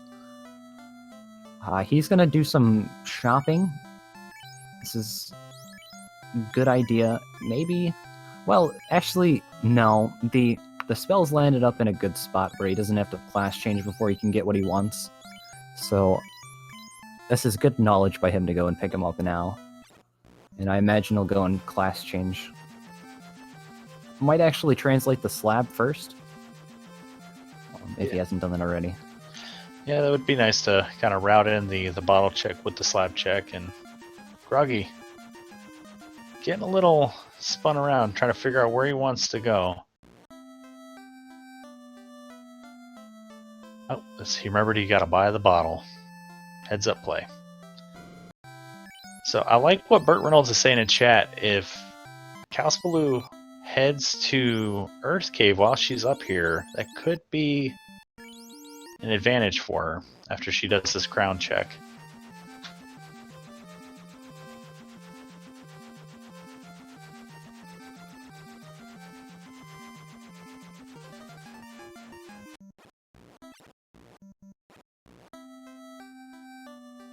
Trying to take on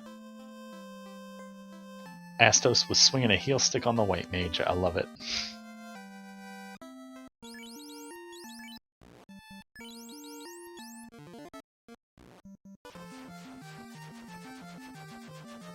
Alright, Groggy gonna go do this bottle slab turn in. Makes a lot of sense. Don't want to go through Earth unless you know you're in go mode. We'll see if either of these two have the key, and if not, then the mystic key will either be loose in, it looks like Earth or Marsh at this point, if it's not in any of these two incentive locations. Or the Cardia. Cardia also, we haven't checked that. Good point. Yeah. I mean, ideally that would be probably most ideal, because I would imagine Groggy going to check those when he goes to promote. And finding loose en route is the best feeling in the world. Like when you find a loose in a free box in Ice Cave or Ordeals, you're just like, yes, thank you. There's one. There's the Thor hammer out of the way. Uh-oh. Now, 50-50. If we see the power gauntlet, we know we're in for a fun time. Alright. Go. Sit on the edge of the seat here and lean forward and see how good Groggy's luck is, because he did not talk to the Hooray Dwarf. And I hear that helps. Yeah. Alright. Are we going to be happy to meet these Lefenians, or are we going to be sad? We'll feel happy either way. Power Gauntlet's a real good fight. It's also a terrible fight. Well, floaterless, unless key is loose in Cardia.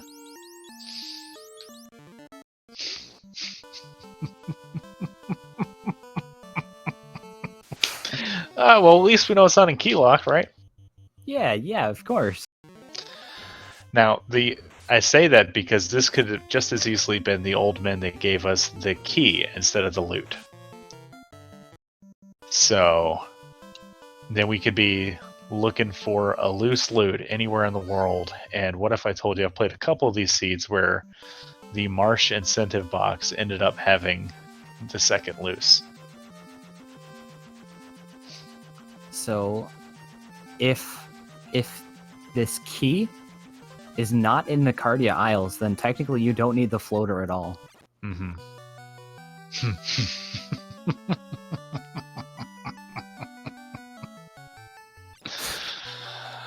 Oh, man. He's cracking himself up over there. I feel bad. The seed's perfect. I don't know what could fine. possibly be bad about this. Everything's fine. This is situation normal. Everything's fine. It's like kaosubaloo's going to do her full clear of Mirage and Sky. She'll get the information. And they've had, like, basically mirror routing the entire game. Yeah. Ooh, drops the Zeus Gauntlet. I would have equipped that on the Red Wizard. We have the ribbon, so we don't need the protection from the Pro Ring. I would have moved the Pro Ring to the Black Mage, and yeah, I would have kept that Zeus Gauntlet for a little extra absorb. Alright, we got Burt Reynolds and JLo asking me in chat who lets me roll seeds. Well, if you see on the sign-up sheet that I'm doing comms for you, I got bad news for you. Yeah, you're in for a good time. Yeah, it could be fun. Just think about it as a way to explore the world, see the sights, and trauma bond with your competitor. Yeah, this is the Tour de Canaria. All right. So Now we have to wait for a dragon to get out of our way before we find more disappointment. we reset out of the Pro Cape. I mean, it's fine.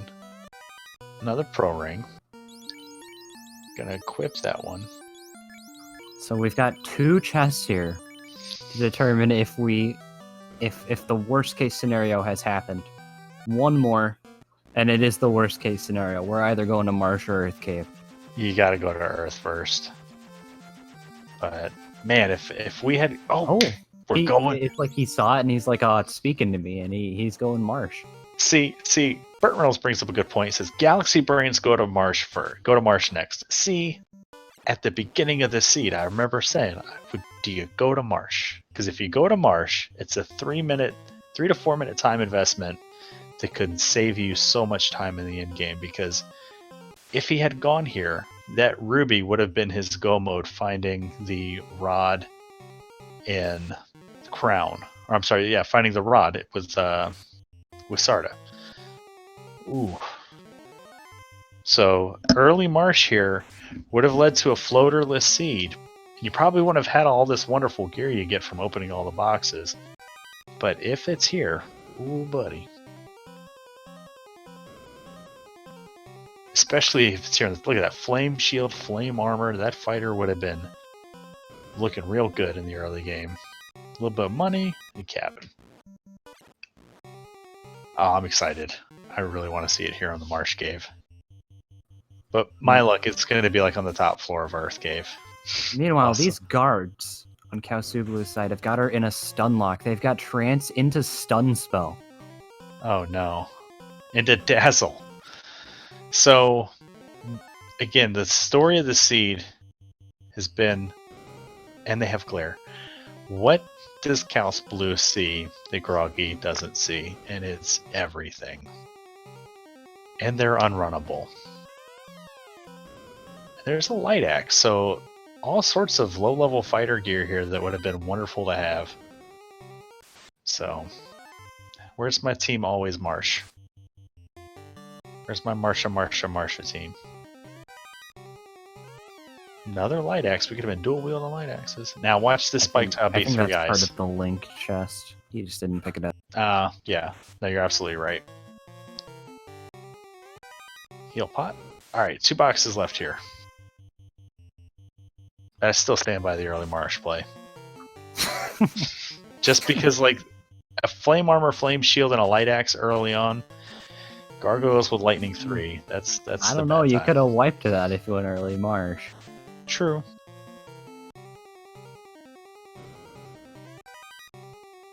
Alright, 1 box left, and we're back to just to remind folks that Earth Cave is. Just because Earth Week is over doesn't mean Earth Cave is no longer important.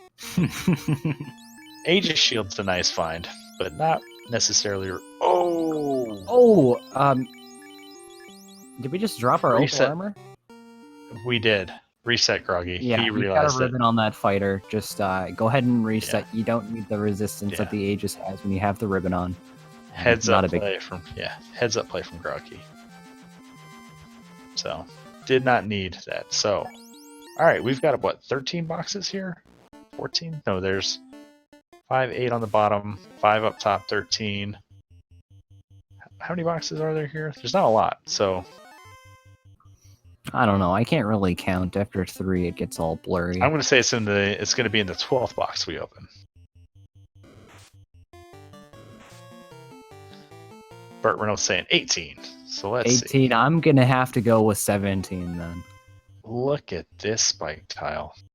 Oh boy, that's a juicy one. So, yeah, once again reinforcing the fact that if you go to Earth early and maybe pull out a good trap tile, you could get rewarded pretty highly. Mm-hmm. We got Black Mages saying 10th.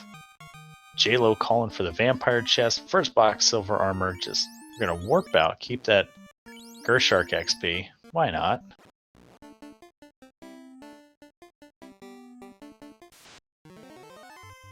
Grindy-licious saying 7. All right, so in 6 boxes. Grindy, so you're saying the first room he goes into on Earth 2 will have it. I like it. 2, 3. FS Zilla saying number 8.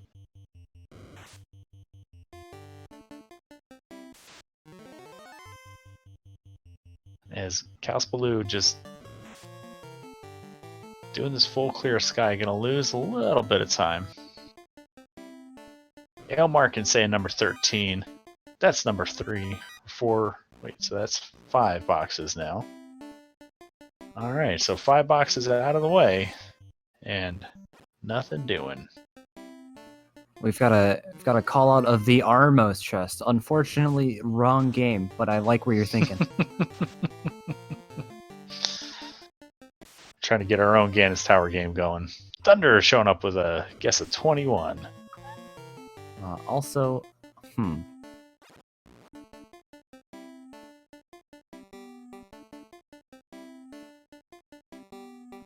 Alright, here comes boxes 6 through 8. So there are 24 possible chests in Earth Cave. And it's not in the first 8.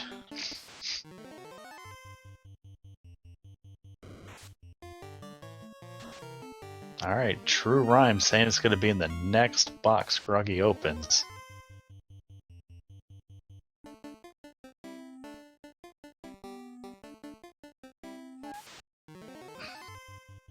Big Stop 1 saying 22, so the last room on the Earth floor right before Lich. Ooh, baby. That's a wonderful tile. Especially when it rolls the double hit like that. And it's unrunnable, so you have no choice but to kill it. Yeah. Get your free XP. Might as You may well. have to work for it a little bit, but you've got fade charges to deal with it for the most part. Yeah.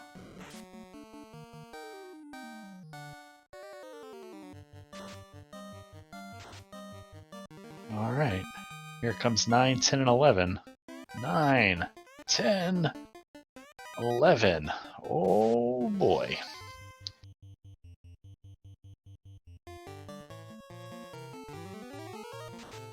Black Mage is in chat pointing out that this encounter table feels pretty similar for kaosubaloo in the Sky Cave here, so her level problem might be solved with a couple War Mechs, and Groggy's level's looking real big. Thankfully, he gets out of the way so he doesn't have to push a bat down a hallway. You were Heads saying? up play by him. That would be something that would happen to me. Alright, here comes box number 12.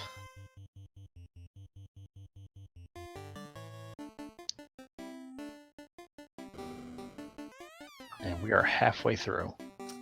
12. No, I think at this point he has to check the chest off to the right. Yeah, you've got to, because it's probably going to be there. if you skip it, it's in the back of your mind. It was there. It was there. It was there. We'll see if it's in the Ickben Maya Memorial chest right before the vampire. Alright, here comes box number 13. Wizard Stick. That would have been nice in Volcano.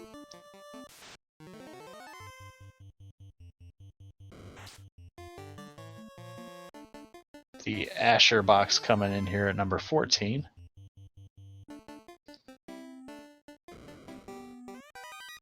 Iron armor. Uh-oh. Now, Groggy, there's an ounce of panic that begins to set in here because we know that there's not that many left. And we're going to party with the bats? It's pretty appropriate for Yeah. what we're going through right now. He's having fun. Said I didn't know this was a 100% tournament.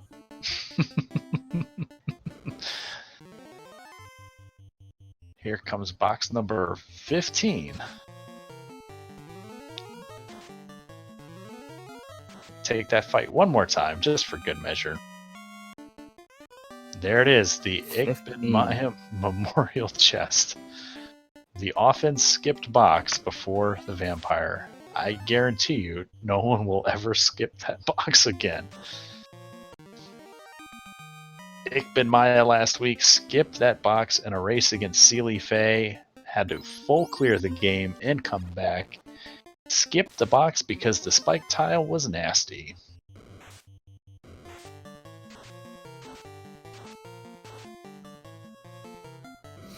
So, I think this is one of the recurring themes in Volcano Week is, oops, I full cleared the wrong dungeon. Unfortunately, we full cleared all the wrong dungeons today. Yeah. And Groggy finally gets the information about the lit 3 arachnids, but he's got 3 ribbons and life 2, so... Meanwhile, kaosubaloo's going to pick up her floater.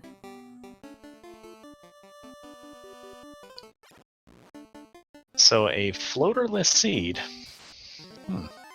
Floater non-required to beat the game. Everything was available with the ship. Yep. And the canoe. And Volcano was required, as it did eventually lead us to a chime. But Groggy, feeling good, you can see him skipping every other box, even the free one behind the vampire. He knows he needs to go fast. He knows kaosubaloo plays aggressively. He can only anticipate that she's right on his heels, if not ahead of him. And unfortunately, she's a little behind him now because of all of the nasty things that she saw that he didn't. He gets a real high roll on that fire too, and then just obliterates Lich 1. Yep, like this 4th orb, an hour 44 minutes and 35 seconds. Alright, and here we go. kaosubaloo on the Bridge of Destiny. Will she see the double war mech that groggydog saw? No, on a different encounter table. I believe when she was encounter manipulating, she was hard resetting, whereas groggydog was soft resetting. And groggydog goes in the 1 hour 45 minute mark. Should not have a problem with this. Temple of Fiends are visited with the levels and gear that he has, but we shall see, as this is always the great equalizer. And kaosubaloo pulls Tia. We're going Brack. We're going Invis. And we're doubling down on Brack. Brack to Brack. Ineffective. Invis comes out. There's those Gasties. Little hit there too. It's 86 damage. Brack comes out ineffective. Tiamat poking everyone in the eyes. So statistically, I believe Brack has about a 1 in 4 chance to work or so. So, if odds play out correctly, she should get it in the next 2 casts. I think it's closer to 1 in 6, but it's still pretty close, yeah.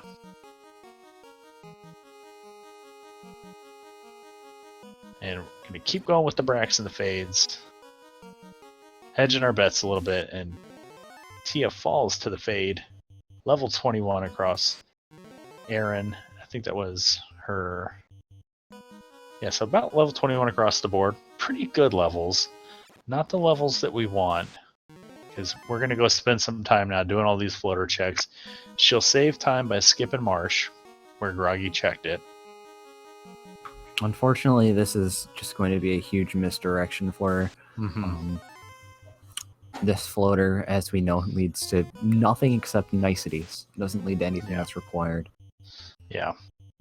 I mean, it would be a heads up play if she just went right. It would be a gamble if she just went right to Earth and skipped the floater.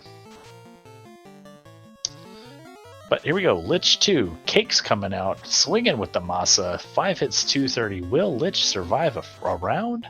Fade's rolling in. Lich wins his participation trophy, lived through a round. We're going to keep trying to force feed him some cake. He doesn't want it.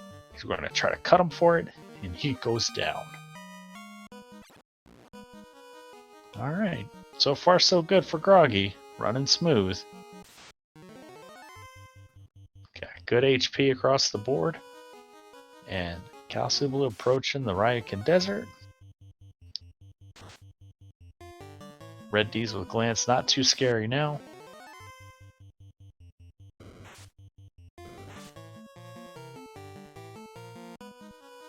Alright. It's kind of interesting to see some of these 8th group encounters in these dungeons, because earlier in the randomizer it was bugged. You couldn't see 8th group encounters. So you can tell when something's new after a while. Yeah. That being the 2 to 3 red D.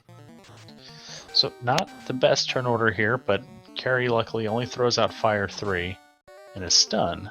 But Masa should be doing some work there. Yep, 10 hits, 716. And feeling pretty good. Oh, and he steps off of the carry tile, so he's got to fight carry again. Accidental carry grind, or was it intentional? More likely an accident. So again, turn order not in our favor. Luckily, we only saw Fire 3 first turn, so we know carries not packing too much. This just feels real bad because you're burning unnecessary healing items and spell charges that you didn't mean to do. Yeah. This is one of many reasons why I always take the staircase before I heal, just so I don't do that. Yeah, the other fiend fights, you can kind of park in place and heal before you move. But Jonathan, Yoshi, and chat calling out Fire Week. Well, that's one way to do it. We're celebrating Fire Week here on the carry 2 grind. Yeah, no, it was carry 2, so you gotta fire twice. It's the second carry. You could always go find Dangwoo. He probably left the banana peel down there. He's good at slipping around. Here comes Kraken 2. Opening up with fast. And it's lock 2. I like the lock 2. You never know if it's... Evasion is for chumps. We're going all offense here. Yeah.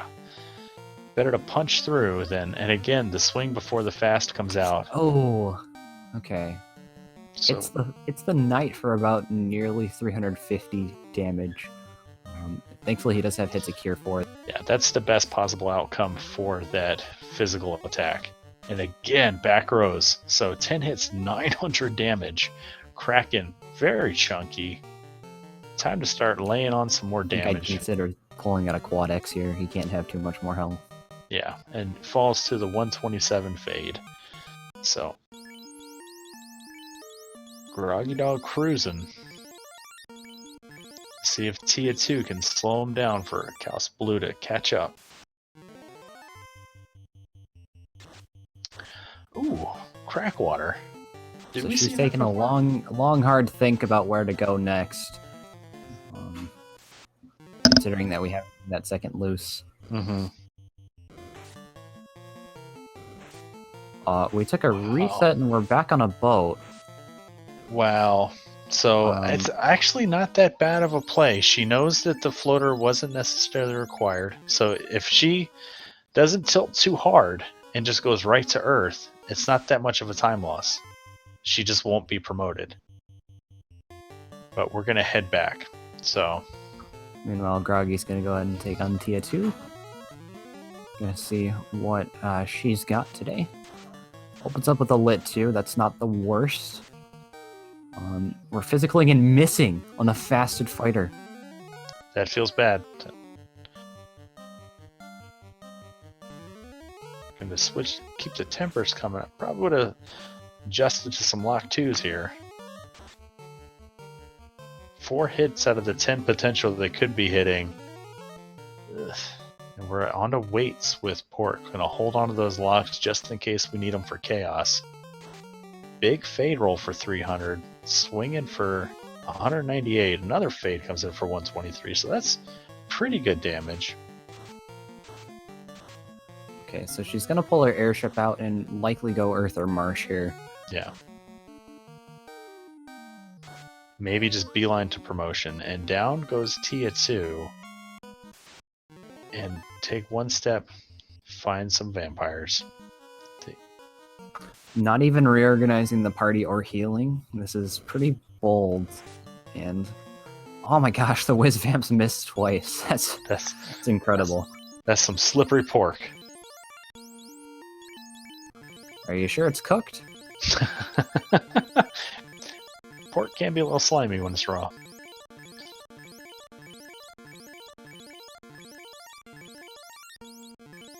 Having just raced Wild Ham, I can confirm.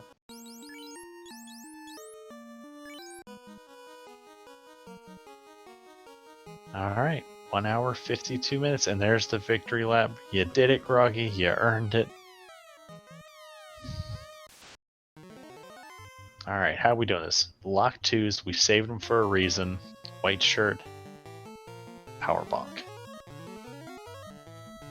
So once again, we're kind of avoiding the evasion strategy of just getting the fighter buff. We're not using the defense sword. Chaos isn't hitting for much anyway, so it doesn't matter too much. Hit once for 109 on a black mage. Didn't even kill him. Yep, so we're already swinging 10 hits, 500 damage. Let's go. This chaos.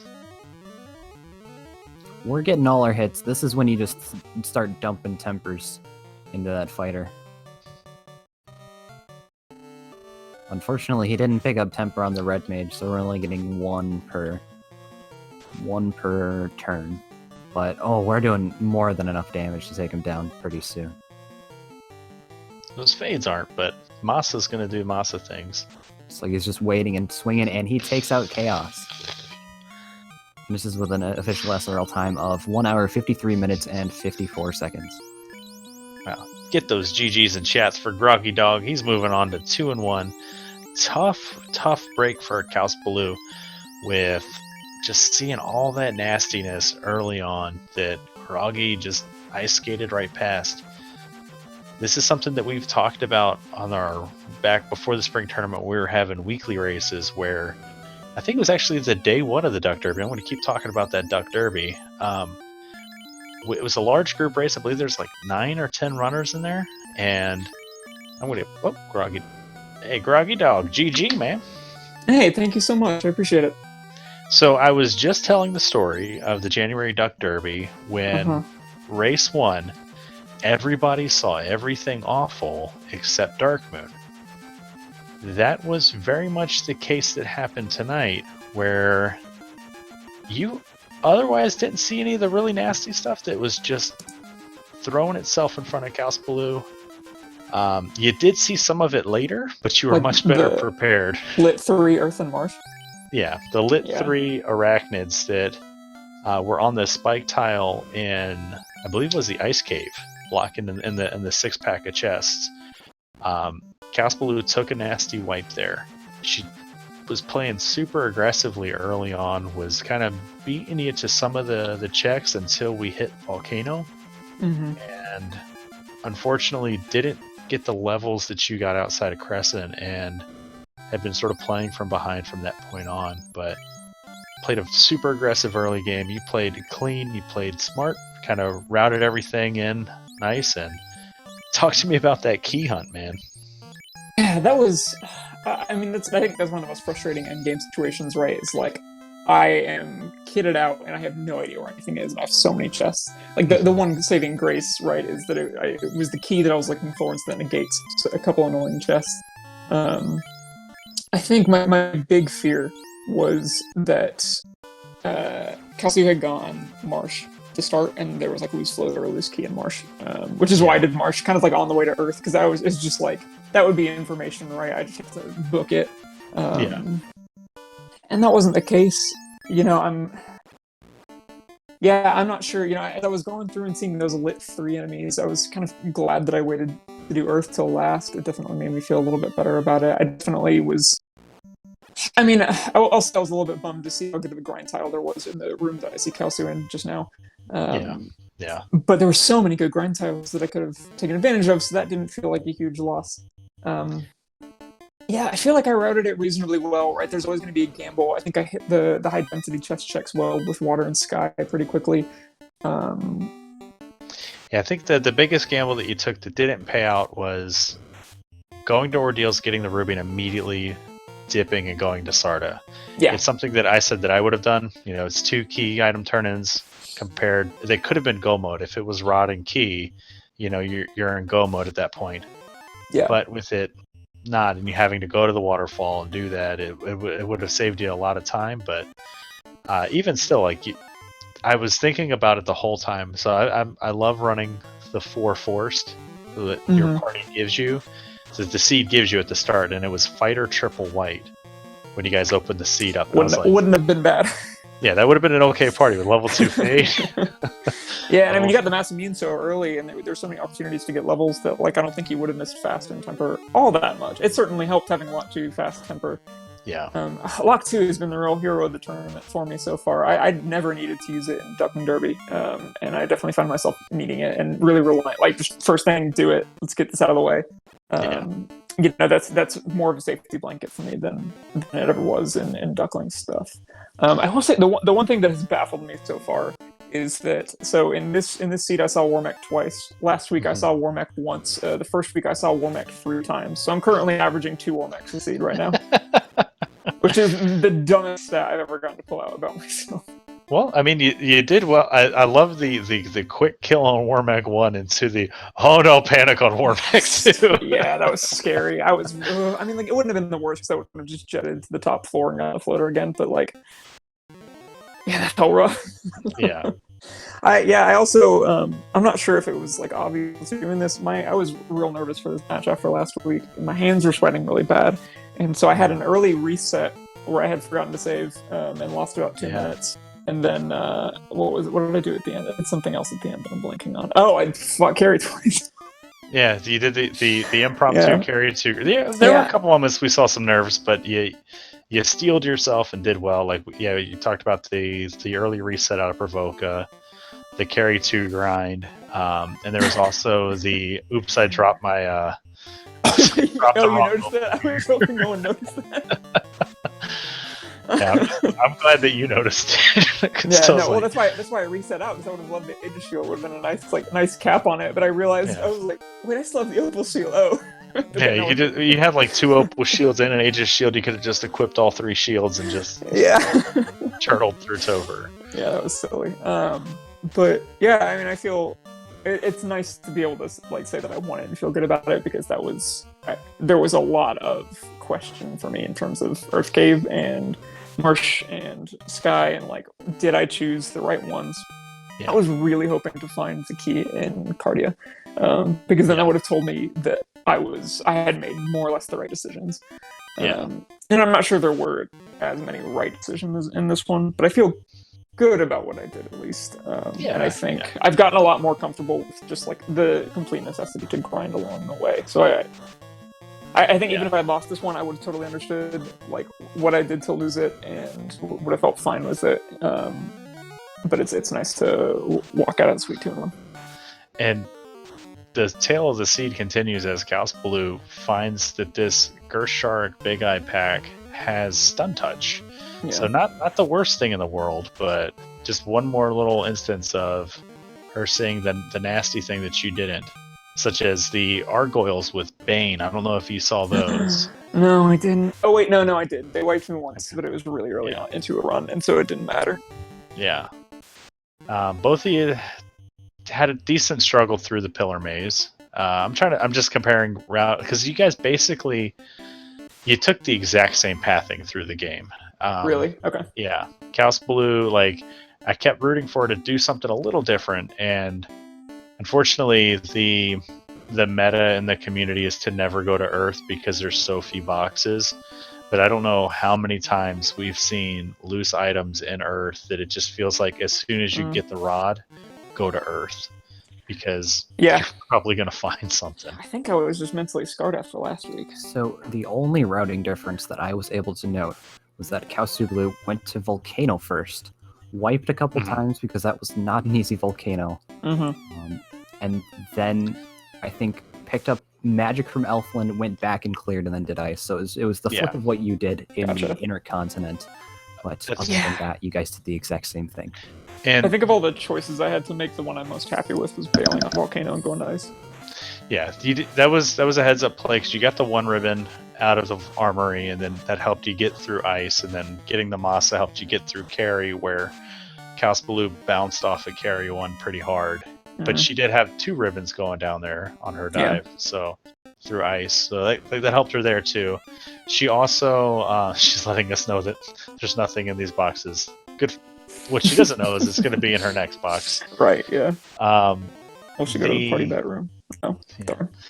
The other difference being that you routed in Ordeals before, and she routed it in after on-rack. Gotcha. Yeah, and what you didn't see on carry 1 is Chess pointing it out. She had Blizzard and Damage Poison. Ooh, yikes. Blaze. It was Blaze, that's right. Well, I'm glad that I got rid of carry one fast then. Yeah. Yeah, physical was the nicest thing to see, even though it like thwacked one of your party members out of existence. Yeah, but I mean, like I had a lot of backup in this one. Yeah, the red rainbow or the fighter rainbow is definitely a You decent going party for ice, this. yeah. You going ice early and finding that mass mean was really crucial. That, along with the extra levels for more hits of fade, I think that she was around level 6 or 7 going into Volcano majority of the times, whereas you were at like level 10 or maybe 13. Yeah, I asked in chat earlier this week, or in Discord earlier this week, because I was curious to see like what the common consensus was. Like, what levels do you feel comfortable? There we go. What levels do you feel comfortable doing like floor 1? I wonder if she's happy about what's happening. Yeah, God. I asked people like, what level do you feel comfortable going to first floor volcano? And I asked a little while later, like, what level do you feel comfortable going volcano? And so I'm glad that I asked, because it's exactly the scenario I was presented with. Yeah, with the level 2 warp, definitely makes an early ice play that much more reasonable. Yeah, it was nice to see that too, because between my loss last week and then the 2 practice seeds that I ran right after that, I didn't have warp regs at learnable until level 6 in any of those seeds, and so I was just like in this rut, and that is one of the most miserable things I think in FFR is not getting warp reg early, because it makes you put off important checks and then they suck anyways. Yeah. So it was such a relief to see warp at a low level this time. It made me feel really good. Yeah, I mean, just like fade, life, warp. Yeah, the magic in the seed was so forgiving. Yeah, I'm assuming nuke had to have been 7 or 8. So, but we didn't really need that with the low level fade. The black mage is able to support with Ice 3 and Quad X. Ice 3 has been another MVP for me this tournament. Yeah, it's just so good. Yeah, it's so good, and there's so much that just eats it. Yeah, man, I'm trying to think of like all the spectile grinds that I was lucky to find. Definitely, I was glad because there was the 3 worm grind in ice, was it? Yeah, the spectile below the key chests in ice, the 3 worms I would have loved to stick around, but I was so worried about resources in terms of spell charges to make it through, so I just kind of like did it once and bailed. And so then seeing the metal slime in Waterfall, well, even that was tempered by the fact that they kept casting heal 3 and it took 40 years to get through each fight. Yeah, and then they showed you the damage poison. Yeah. We saw you. I think the most effective one he took early on was the Frost Giant, Frost Wolf, and Ordeals. It's not a great one, but it'll certainly do the job. Yeah, it got you from like 15 to about 20 pretty quickly. So. Yeah, and then I think I got like 30,000 off of 30 or 40,000 off the second war mech because I only had 2 people alive at that moment. Yeah, so your mages got the levels they needed, and here comes kaosubaloo as she Tibble-Fiends at the 2 hour 6 minute mark. She should be okay here. She's got all her ribbons. She's got basically all the gear that you had, so this should be fine.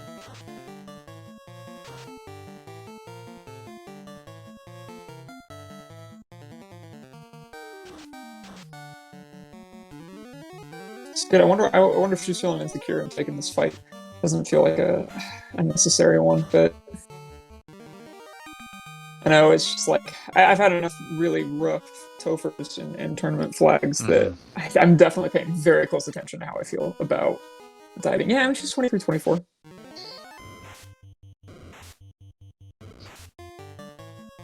And she's gonna still take some fights along the way. Use that Ice 3. It's pretty good.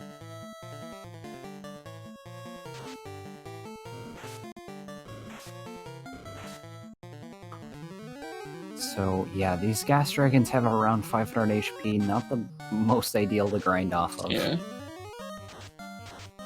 Well, Nova, as kaosubaloo makes her way through this, what kind of questions do you have for groggydog? I think you covered most of it. My big one was, you just went through Waterfall and didn't find the floater. You knew that it was loose somewhere in the world, and then you went and full cleared 3 dungeons and didn't find it. Yeah, well, loose floater, that was 2 dungeons. I full cleared you water. find I it in full cleared sky. Yeah, I mean, it was and then essentially not full finding sky. the key afterwards. Yeah. What was your thought process in going through and full clearing like mermaids and all that? I mean, it was just about like, what am I next to? What has the most chests? I knew that. You know, like I said, there in the back of my mind, it was like, this could very easily be in Marsh, and I could, could have gotten. Kelsey could have gotten this way long ago, and I could be seriously behind. I was also, wondering like, is this going to be a floaterless seed? And I think, I suppose it could have been. Certainly, I didn't need to go to Gaia or to Lefane. But I think that, it was just about the sheer number of chests. I knew I had the levels, and so I knew that I was going to be fine doing both water and sky. And so it was just kind of hope and a prayer. And I think if I hadn't found Floater in Sky, I would have felt pretty dejected. And so when I found it like at the top floor, I kind of figured like I'm probably doing okay because I've done a good job getting to this point. But then, of course, I felt like garbage after I went to Lefane and Gaia and it wasn't there. So that was also reversed shortly after. Yeah, we were having a bit of a maniacal laughter breakdown when we saw just what was there, just because of how hard this randomizer control is sometimes. It's pretty bad sometimes. Yeah, I was wondering if there was going to be like first chest in Marsh or something, just to really stick it to me. Yeah, I've noticed watching a lot of these seeds that everybody is real good at finding Masa, and I feel like I never have it. Mm-hmm. So I'm trying to make do with either Sun Sword or Ice Sword because I usually can't get promoted either. Yeah, I've gotten very comfortable with the Sun and the Ice Topher in my practice seeds. Like, there have been some where I've been like, okay, I have Masa, Sun, and Ice. Well, then just pretend like I don't have Masa because I think this is useful, like, practice, because I feel like in my practices, I'm trying to make things a little bit harder. I'm doing three-man grinds. I'm doing, what kind of little armor can I get away with? And that has the effect of seriously frustrating me. Ooh, Metal Slimes had Zap too? Yeah, so Metal Slimes showing off what they had hiding behind that heal 3. Oh, Lord. So that's not a good time. So once again, kaosubaloo. Plenty of life 2s, and there's not too much that's bad towards the end of this, but yeah, we didn't see anything nasty off any of the fiends, really. We didn't see any of the nuclears, the nukes, the Cure 4, the Slow 2. We saw Swirl on Warmech. Mm-hmm. But I do want to just let everybody know while they're out there watching this at home, we do have a couple more races going on today. There is a race that started just 15 minutes ago. I'm bringing up the form to let you guys know exactly where you can go watch it after we finished watching kaosubaloo close out her Topher.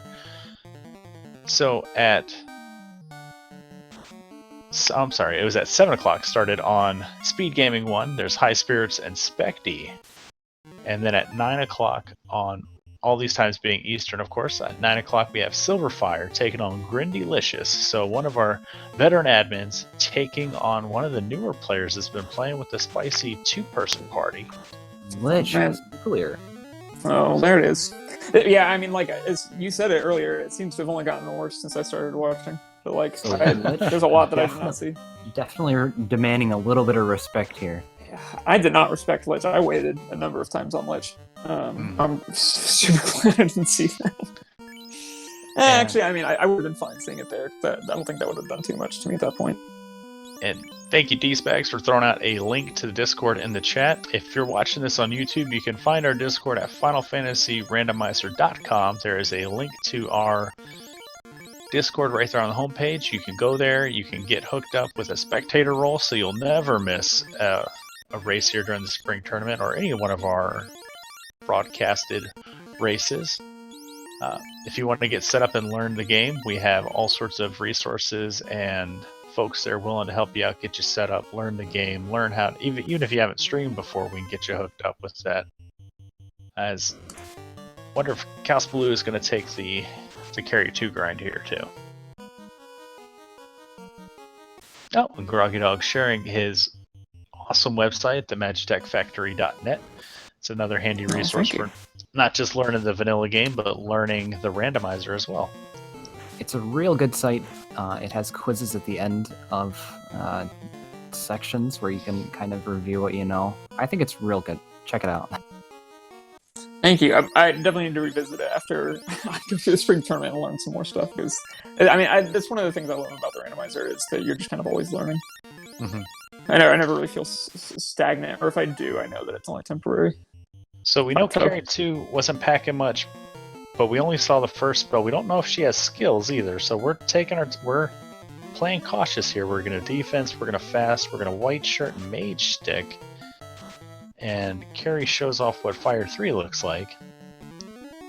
And Aaron dropped to a knee. We're going to start swinging with Zilla here. You're going to use that heal helmet, use that heal stick. Go back to the white shirt. And going to Zeus Gauntlet. 21 damage. A little bit of chip coming out. And stun comes out. We did see the stun, so I don't think we saw what her third spell was. Let's see what this Masa does. 7 hits, 419. Carrie survives to a third round, switching back to those heal helmets, heal sticks, and Masa comes out, 9 hits, 658. She goes down. So, while kaosubaloo makes her way to Kraken 2 here, Groggy, No healing up either. You've got a lot of HP on the fighter, but I would consider healing up the red mage here. Mm-hmm. I think she might be relying on a life 2 to bring her back up, to kind of save some minuing time. I did something like that. I was kind of waiting for my black mage or my red mage to die in the few steps from Tia to Chaos.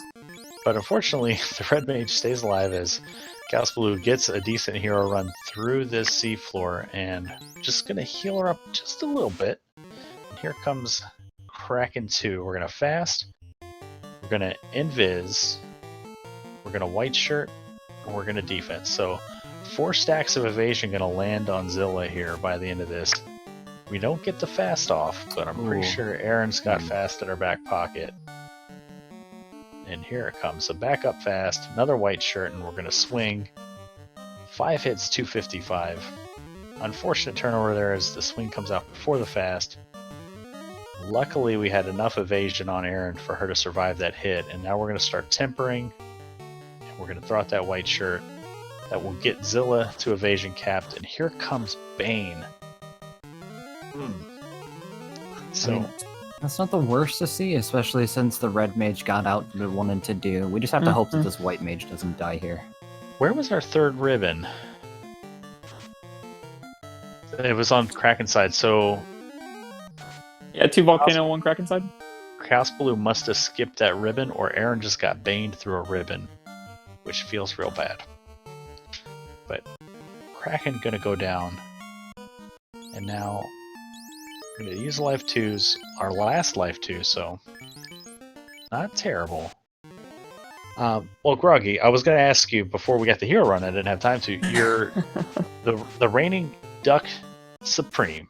That's been said about me. You are 2-1 in the spring tournament. Uh-huh. How are you feeling about all this, man? All this success you've had in the randomizer. I mean, I always say this, and it's sort of my outright, the success was built very much on me having a lot of the horrible losses leading up to that.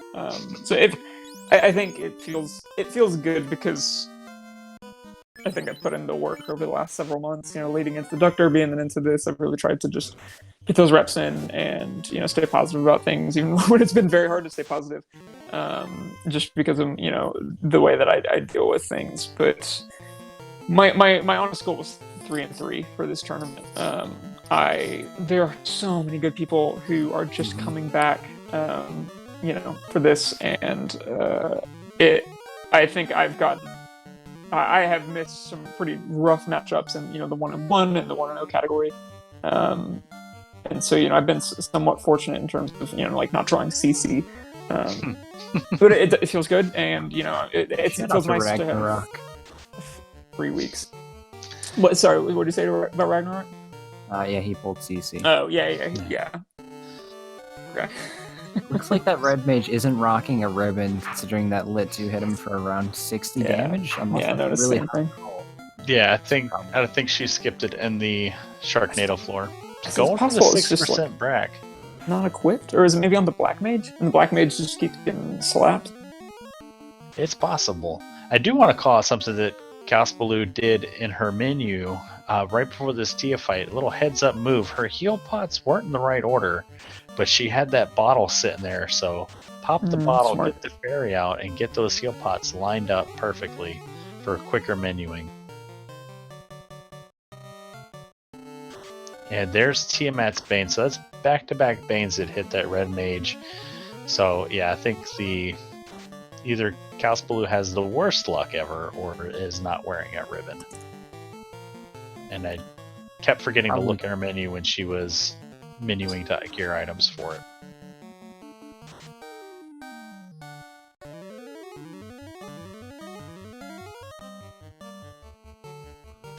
It's kind of arguable that you could have walled the red mage there, but we'll see how the rest of it. We'll see how chaos goes for her. And we gotta keep Waffle up. So using a Cure 4 there, it's super important. And we need to figure out how we're gonna damage this Tia. We have 2 fades left on Waffle. We know Tia didn't have a ton of health. And these sword swings aren't really getting it done. So I think 410, that's a good damage roll there. Another swing for the Masa for 20, so it's feast or famine based on these crits for Zilla. And there it is. 3 hits, 243. Down goes Tia 2. Nice. kaosubaloo gonna out of life 2 charges. We'll have to. She's gonna try to run through this table to the stairs and cast. I would imagine we're going to see life and the rest of her heal pots and curative magic come out and pick these light warriors back up.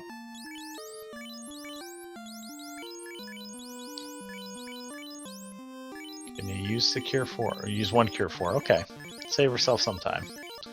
So we didn't see anything too nasty off Chaos. We know that he punched a lot and didn't punch hard. Alright, here we go. Hypes, you can call it.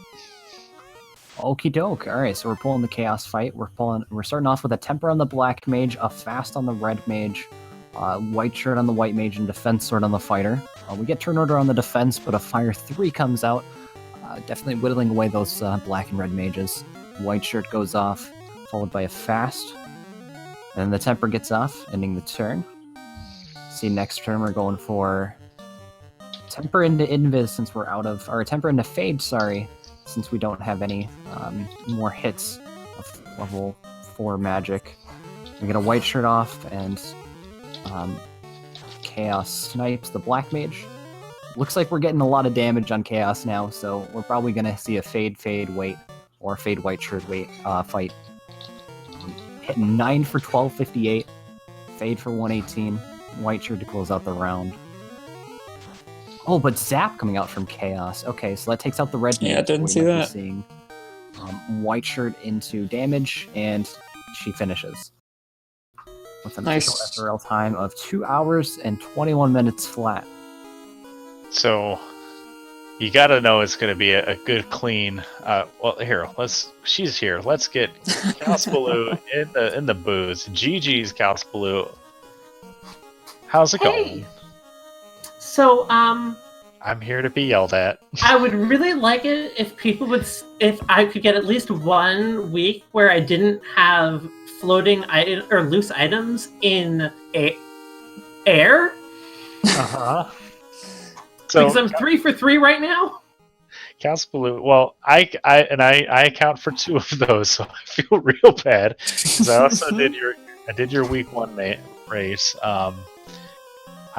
So you played this super aggressive early on, and it was really fun to watch until Volcano decided to start biting back, and you took that deep wipe on the earth tile in the Agama room. So what was your strategy coming into the seed? Well, I knew Volcano was incentivized, so I was pretty sure I would be going to it. I would be getting the canoe earlier than having the last 2 seeds I've ran. So I was sort of just planning on going to Volcano and getting good stuff from there, which is sort of what I ended up doing, actually. Mm-hmm. It's just too bad about the Agama tile. Yeah. Yeah, the big difference in the early game was Groggy stopped at the armory floor and went to ice, and had the Masa and a little bit better gear and levels coming back into Volcano to do the Agama floor and the carry fight, where it kind of, that early wipe cost you a lot of levels, and then you were sort of behind the 8 ball from that point. And there were, obviously watching this, from the 10,000 foot view, there were a lot of opportunities for you to go left where Groggy went right. But unfortunately, your pathing through the seed after Volcano was basically lockstep with just him about 5 to 10 minutes ahead of you. And to the point where we were hoping that when you...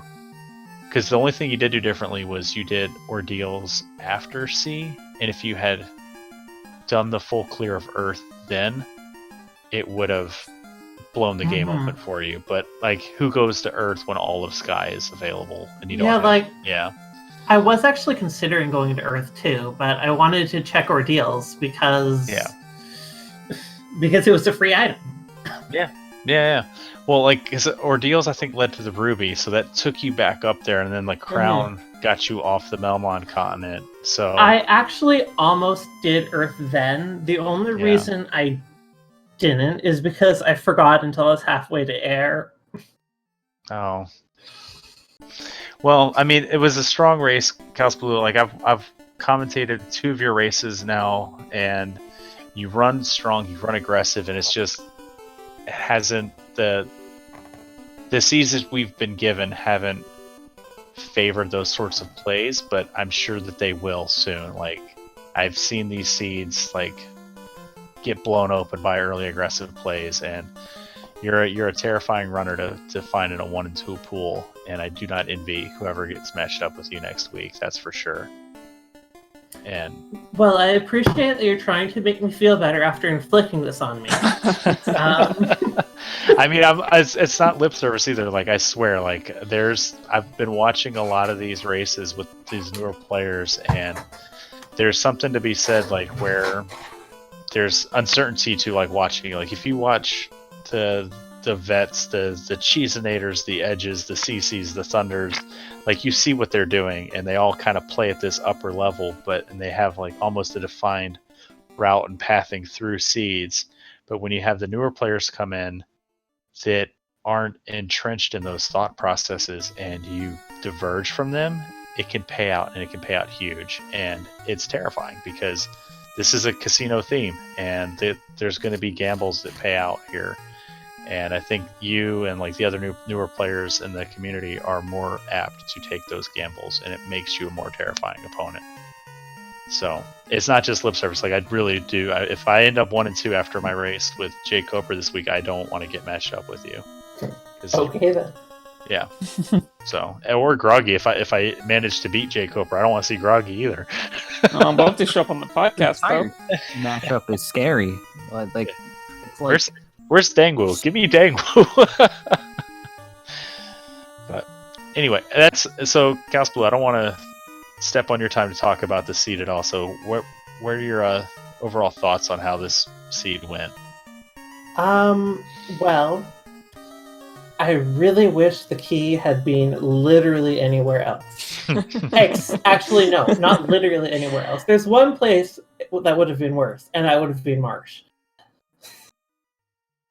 But anywhere else but Marsh or Earth. The other thing that actually stood out to me, I was kind of, when I got the Massa, because I actually wiped in ice, because I got sneak attacked by the trap tile with the Arachnids of Light Bolt 3. Yeah. So when I saw that, I was holding out hope in the back of my mind. Oh, Groggy probably wiped here too, or didn't come down, and then didn't bother coming down this far on the second time, and didn't get the Massa. I was really hoping Groggy didn't have the Massa. It was a story of you saw all the bad things and he did not. Yeah, and if he saw the bad things, it was later in Earth Cave when he had 3 ribbons and all the gear in the world to protect him. Yeah. So, Because I think the only difference is I think you skipped a couple boxes on Sharknado floor, and one of them was the third ribbon. So, I already had 2. yeah. You had life too. Like both of you ran Fighter Rainbow. Like I said, the similarities in the routing and pathing was sort of astonishing because we were waiting for like real true route divergence and it never really came. And it was kind of neat to watch. I did offer to draft for this actually, and Groggy shot me down. I did, absolutely.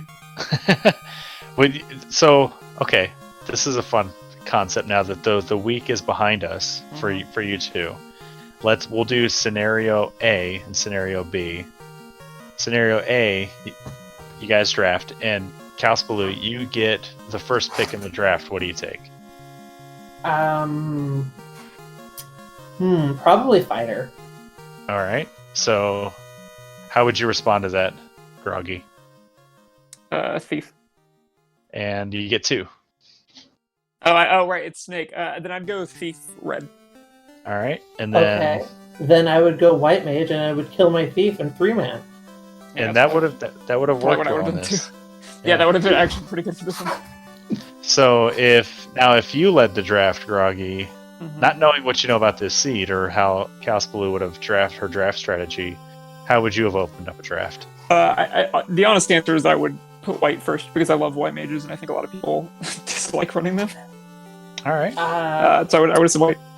White first. Well, I mean, this is going to be very similar because then I do Fighter Black. Yeah, and I think probably then I would have done like Black Belt or something. Okay, so yeah, both situations end up in a 3-man. Yeah, I think that would be my play, is like knowing that I have a little bit more experience than kaosu, trying to force the 3-man. Yeah, that would have. I like to skip battles as much as humanly possible. So usually I want mages to help facilitate that. Yeah. I love thought experiments, and thank you both for humoring me. But it's 8:30. We're gonna give Speed Gaming for their channel back. But we'll pass the mic around one last time. We'll start out with kaosubaloo. What are your final thoughts? Tournament flags. Don't let Caleb roll your seed. Hey, it's fair. At least I can't roll my own seeds.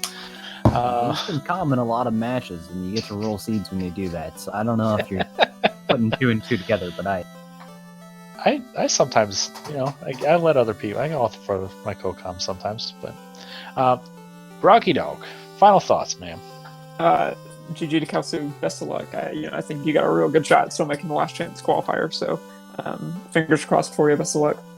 Thanks to you two, to Bert for tracking. And if there are any newbies out there listening, come say hi at the Discord. We got a lot of people who would be happy to help you get invested in the game. It's a great time. All right. And I'm just going to thank Bert Reynolds for doing the tracking, and Speed Gamer for having us. And I'm going to let Hypes Nova, my comms partner, take us home, brother. Okay, well, make sure to join the Discord server. We've got a couple more matches on tonight, so be tuned. They'll be on the various Speed Gaming networks. With that, I have nothing else to say other than goodbye.